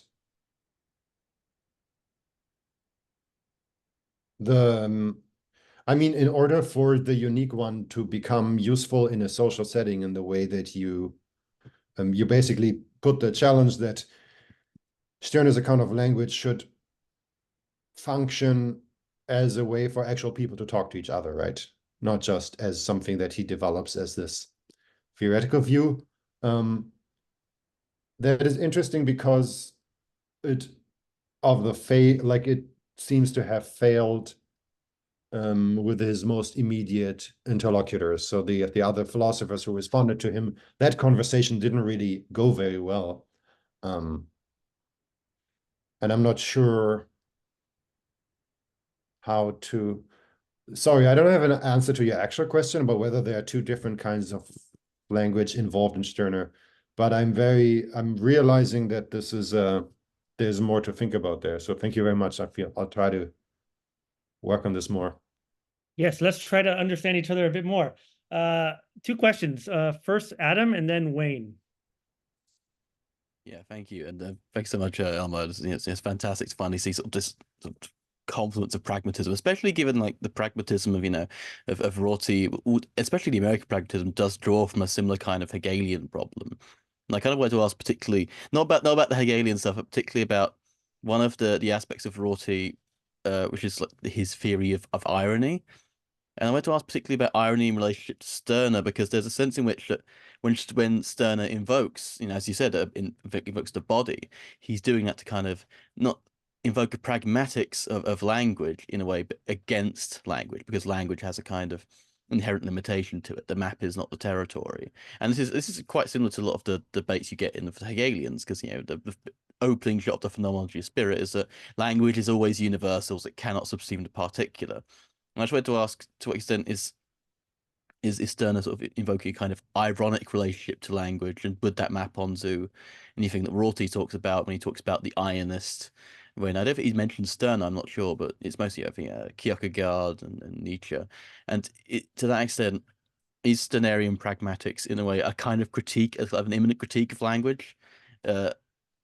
is this pragmatics a kind of what results from the end of the philosophy of language in a kind of way? I'm thinking about particularly, when Stirner's critiquing Bauer and he talks about the distinction he makes between servile criticism, which takes thoughts as existing on their own account, and own criticism, which the presupposition of critical thinking is the non-thought, that which is unthinkable.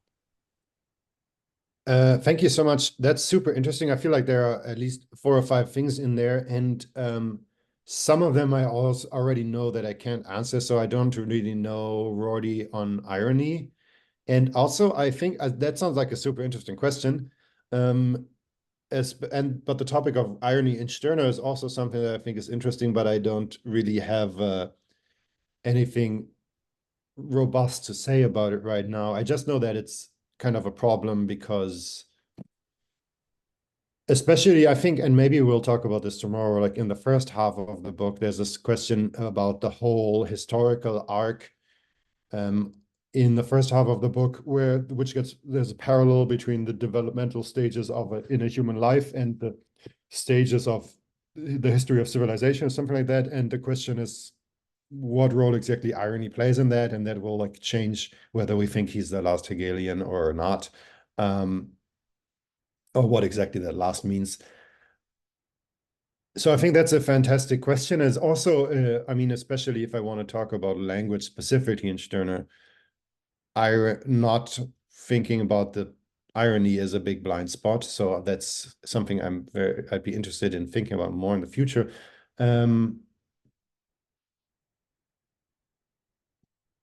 The one thing that I think is interesting that you said, well, you pointed out that Stirner is trying to get beyond language, and he points out certain limitations of language, and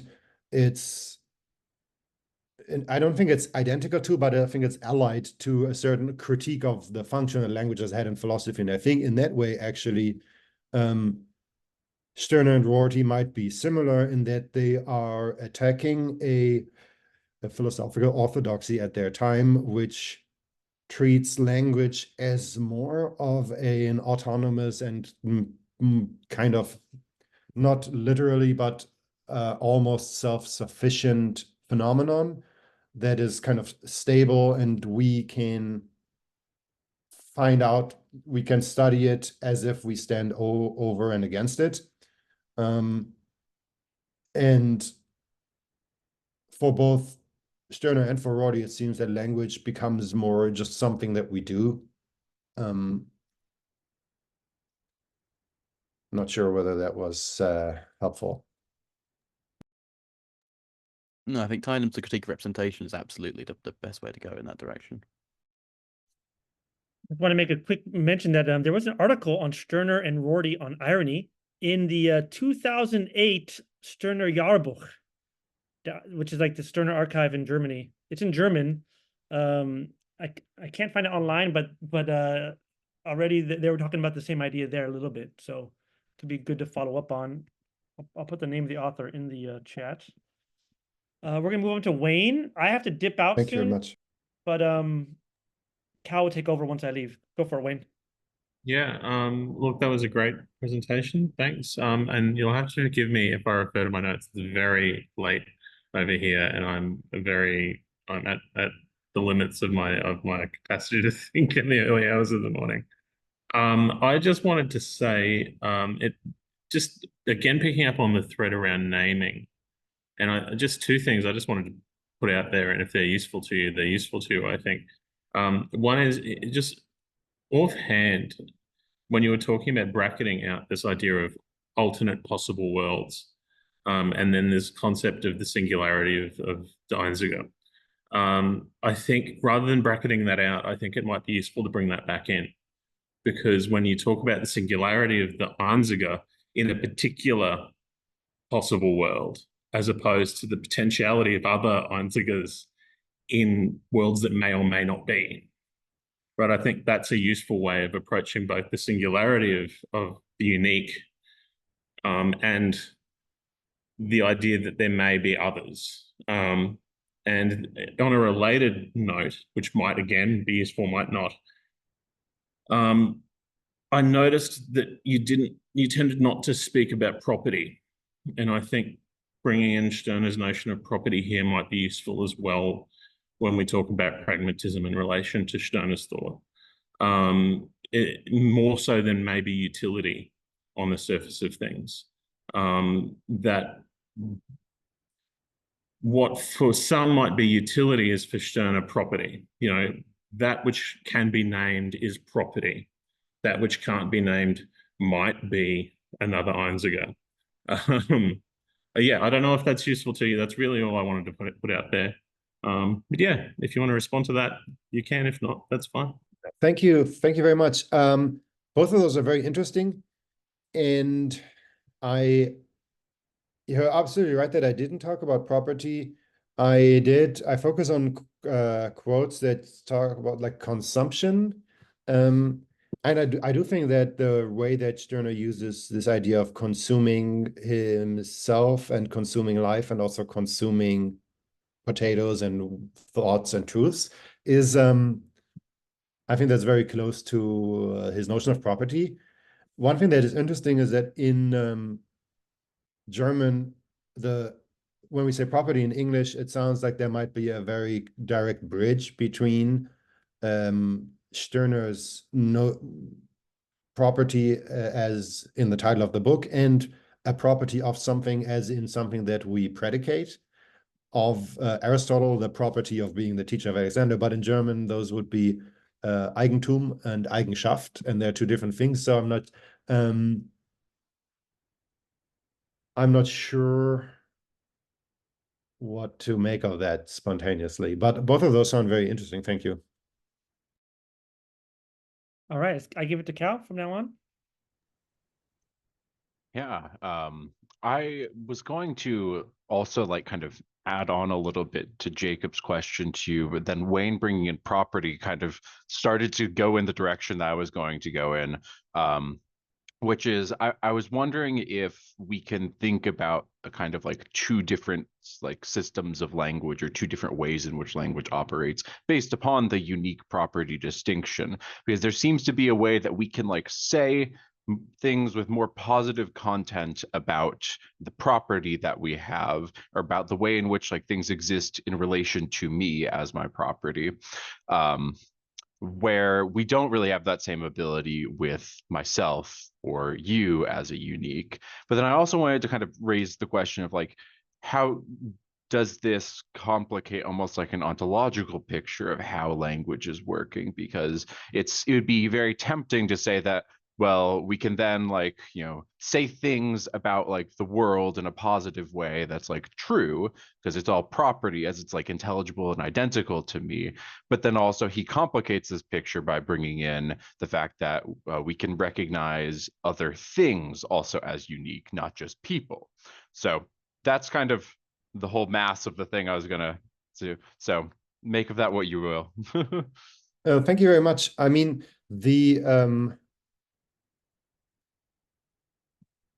there's a certain way in which the unique one seems to be just like a way of pointing at a particular without just independently of its properties. And I mean, whether or not that's going to work depends on, it's kind of like a question of pragmatics in the linguistic sense. So you can only do that in a specific context. And Stirner actually, I think he mentions this, he says, you, exclamation point, unique one. What is being predicated of you when I say that, nothing, and so on. But so if you have to directly address someone in order for them to know that you're referring to them, if you address them as unique one. So it's its utility is limited in some ways by the context, but this idea that you can refer to a particular without describing it in principle works the same, as you pointed out, for human beings or for chairs or whatever. One of the things that I thought about, and I'm trying to find this right here, is Stirner's response to Feuerbach in Stirner's critics about masculinity, because he still basically Feuerbach says, well, you say that you are more than a human when maybe you are, but are you also more than a man? Isn't your very essence a male essence? Isn't your mind a male mind? And isn't your brain, your highest organ, a male brain? It's just super cool and bizarre that we already have in the 1840s this connection between the truth of the self and gender as the truth of the self and the brain as the truth of the self. But then Stirner in response says, you are more than a human being, therefore you are also a human being. You are more than a male, but you are also a male. But humanity and masculinity do not express you exhaustively, and you can therefore be indifferent to everything that is held up to you as true humanity or true masculinity. But you can always be tortured or have tortured yourself with these pretentious duties. So basically, if we think about these two different ways of using names or interpreting names, as a pragmatic choice, then Stirner using the unique one is like one way of trying to avoid any connection to these fixed ideas and any connection to like the heteronormative ideological structures that are attached to concepts like man and human. But in the response to Feuerbach here, he actually doesn't go that route. He instead endorses the description and just like gives us he interprets the way that descriptions work in a different way, where he says, well, yes, of course you can describe yourself as a human or as a man. Those are properties you have, but they aren't your essence and they don't define you and they don't define your job. So it's interesting that Stirner kind of here deviates from this other larger strategy of the unique one and just works within the territory of description, you might say. Yeah, thank you for that response. We're going to go to David's question now. Yeah, hi Tim. Great talk. This connection with Rorty is really interesting.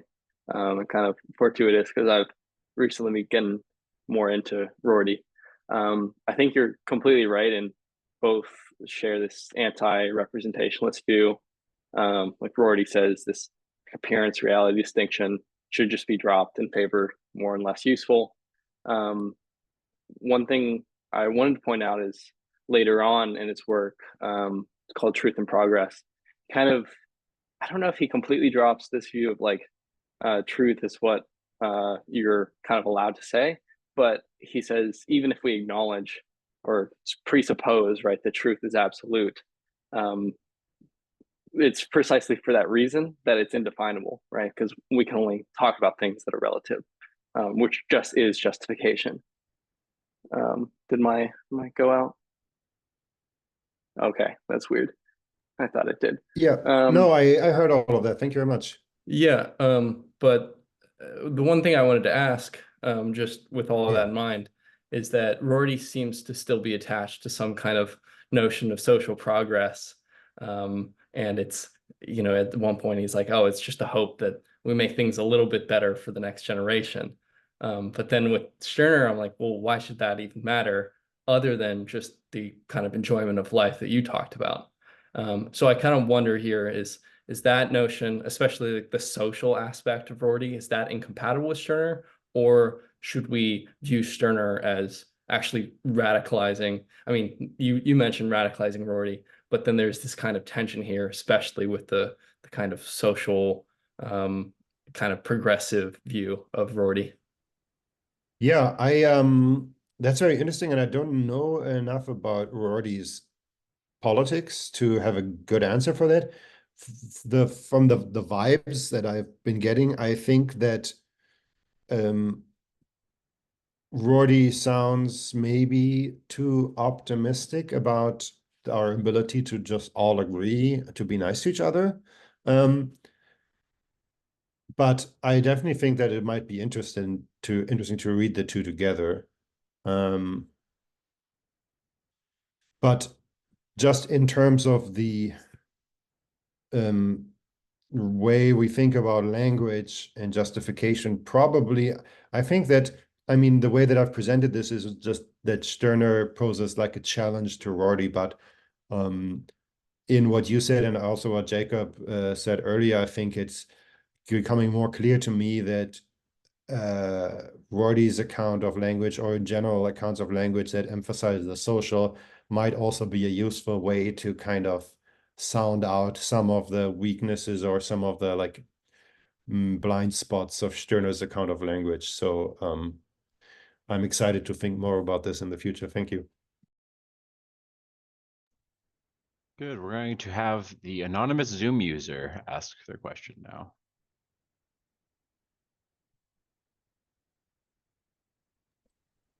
Yeah, sorry, I didn't know how to change the name on here, but I'm Joey. But I want to say thank you for the nice talk on that. But because you brought up Kripke, I want to ask a question about that, particularly in relation to how the theory choice you choose between a designator theory of names versus like say Mill's descriptions theory of names there.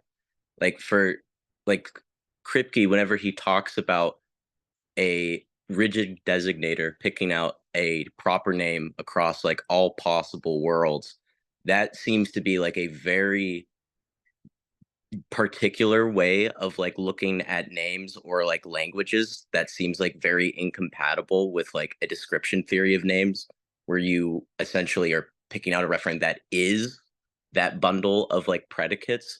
Like I'm a little bit curious as to like how utility a la like Stirner could discern between those like very strict like incompatibilities there, because like with someone like Kripke, you get all this kind of metaphysical baggage of like natural kinds of like apple, as well as like things like man or woman, that essentially become these things that have their own like, I guess, objective status that would be, I guess, independent of more of like a subjectivist concern that even someone like Rorty would be talking about for like how we justify our experiences.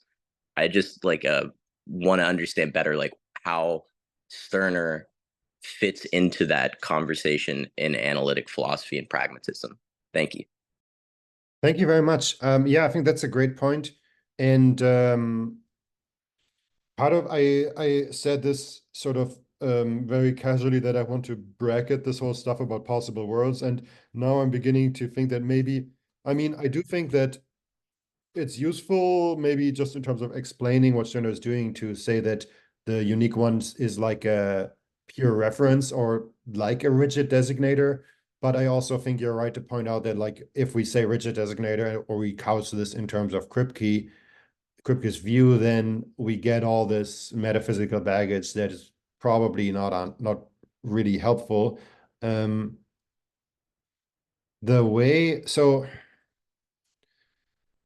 there are several things that I remember that I kind of wanted to respond to, but one thing is that I always got confused when I read Kripke about like the reasons why I'm supposed to agree with what he says. And he has these examples which are like, the Queen of England, if she had been born to different parents, then she wouldn't be the Queen of England. So there, whatever, like, I mean, she's dead now, I forget her name, but if there was a different world in which there was like a person who was the Queen of England and she had the same name, but she'd been born to different parents, then Kripke would just say that like in that world, the Queen of England doesn't exist. And like that other person is just like a different person who's also, who's the Queen of England in that world, but it's not like, it's not the same person. And you get this question about trans world identity, and he always says he doesn't want to talk about it in naming and necessity, and it's really confusing.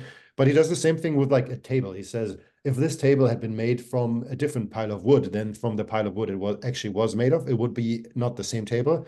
And I just don't understand why that should be the case. But the intuitions that we are using when we make these judgments about what is and isn't the same object, I feel like those might be in some way related to like a pragmatic, they are like grounded in our feelings about how the world works and in how we want to, we have the reason why we want to say one thing, but we don't want to say the other thing, is because that it's tied to like our way of navigating the world. So I think there's some connection between the intuitions about language that different philosophers use to ground their theories, and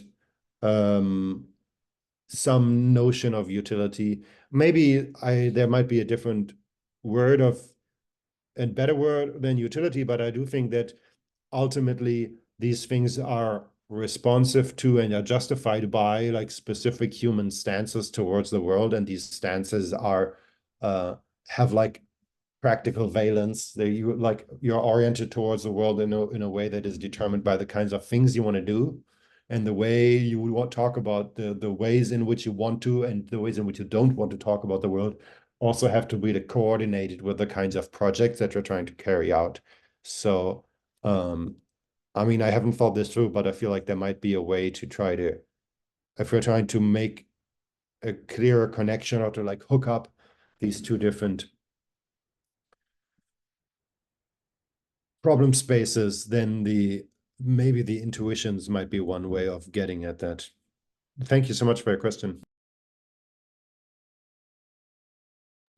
Okay, and we have time for one last question from Ben. Hi, I'm wondering about something you said around the moment of the Quine part of the essay. I come from a continental background, so I don't know much about this. I wasn't sure if you were saying that we want to reject word coupling to objects or accept that, and that leads to my question of how do you think we could look at correspondence theory in terms of Stirner's project. A couple ways I think about this is, I know Blumenfeld, said earlier that subjectivity is a big aspect of this, and there's a lot of talk about these immaterial things that Stirner talks about. But is there ever a point where we do come into contact with the world in like a to define correspondence theory, like statements correspond to objects? Like, how would you approach that? Thank you very much. Yeah, so the Rorty section of my talk in general, but specifically the part that you refer to, I think are a little bit undercooked.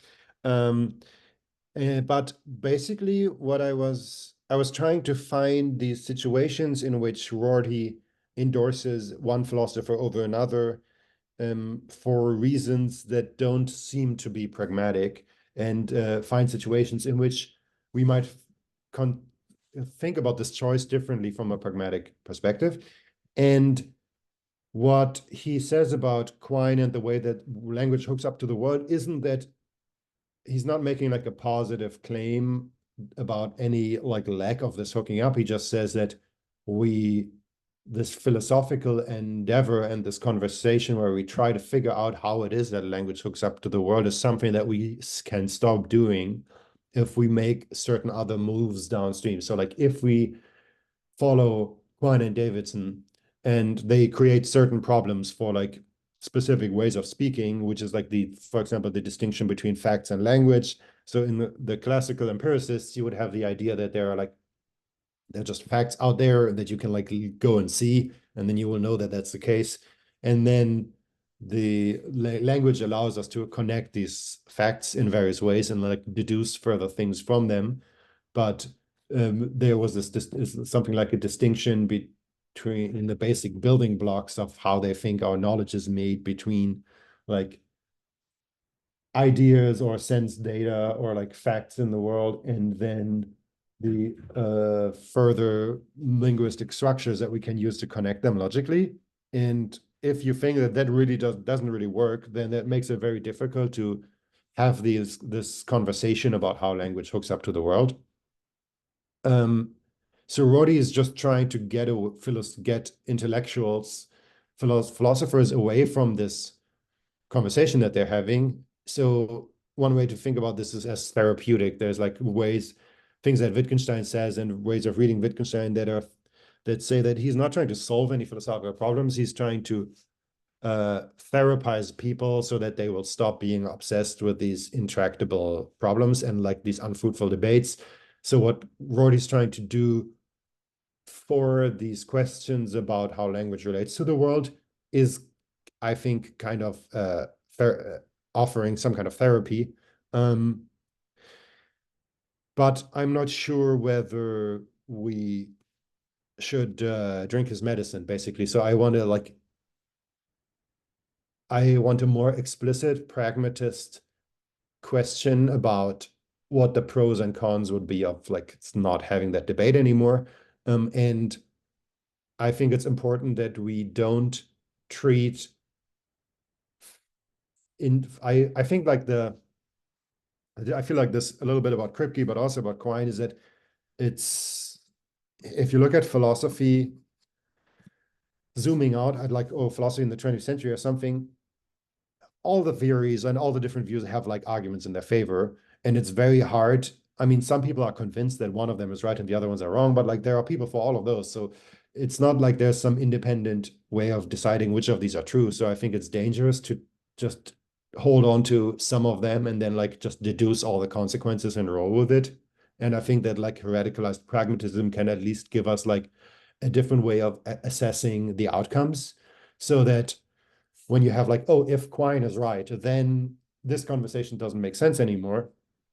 You can take this implication and think, oh, we think Quine is right, therefore we shouldn't be having this conversation. Or you could say, well, maybe this conversation seems very interesting, or it seems relevant to some concerns we have, and that might give us a reason for having more scruples about agreeing with Quine. So I think like if you have a pragmatist assessment of the consequences of adopting any theory, that can make you more cautious about subscribing to philosophical theories that have like that impinge on those questions. Okay, thank you for that response, and thank you for everyone for all of your questions. We're going to be concluding the panel now. I really enjoyed it. Thank you to both of our presenters today. Tim, do you have any place where people can see your work, or do you want to share any contact information so people can follow up with other questions? Or yeah, thank you. I'll drop my links in the chat. Awesome. Thank you so much. Well, we're going to go ahead and I'm going to end the recording here. I'll leave the chat up for a little bit longer so people can get that information from Tim. But otherwise, thank you all for coming.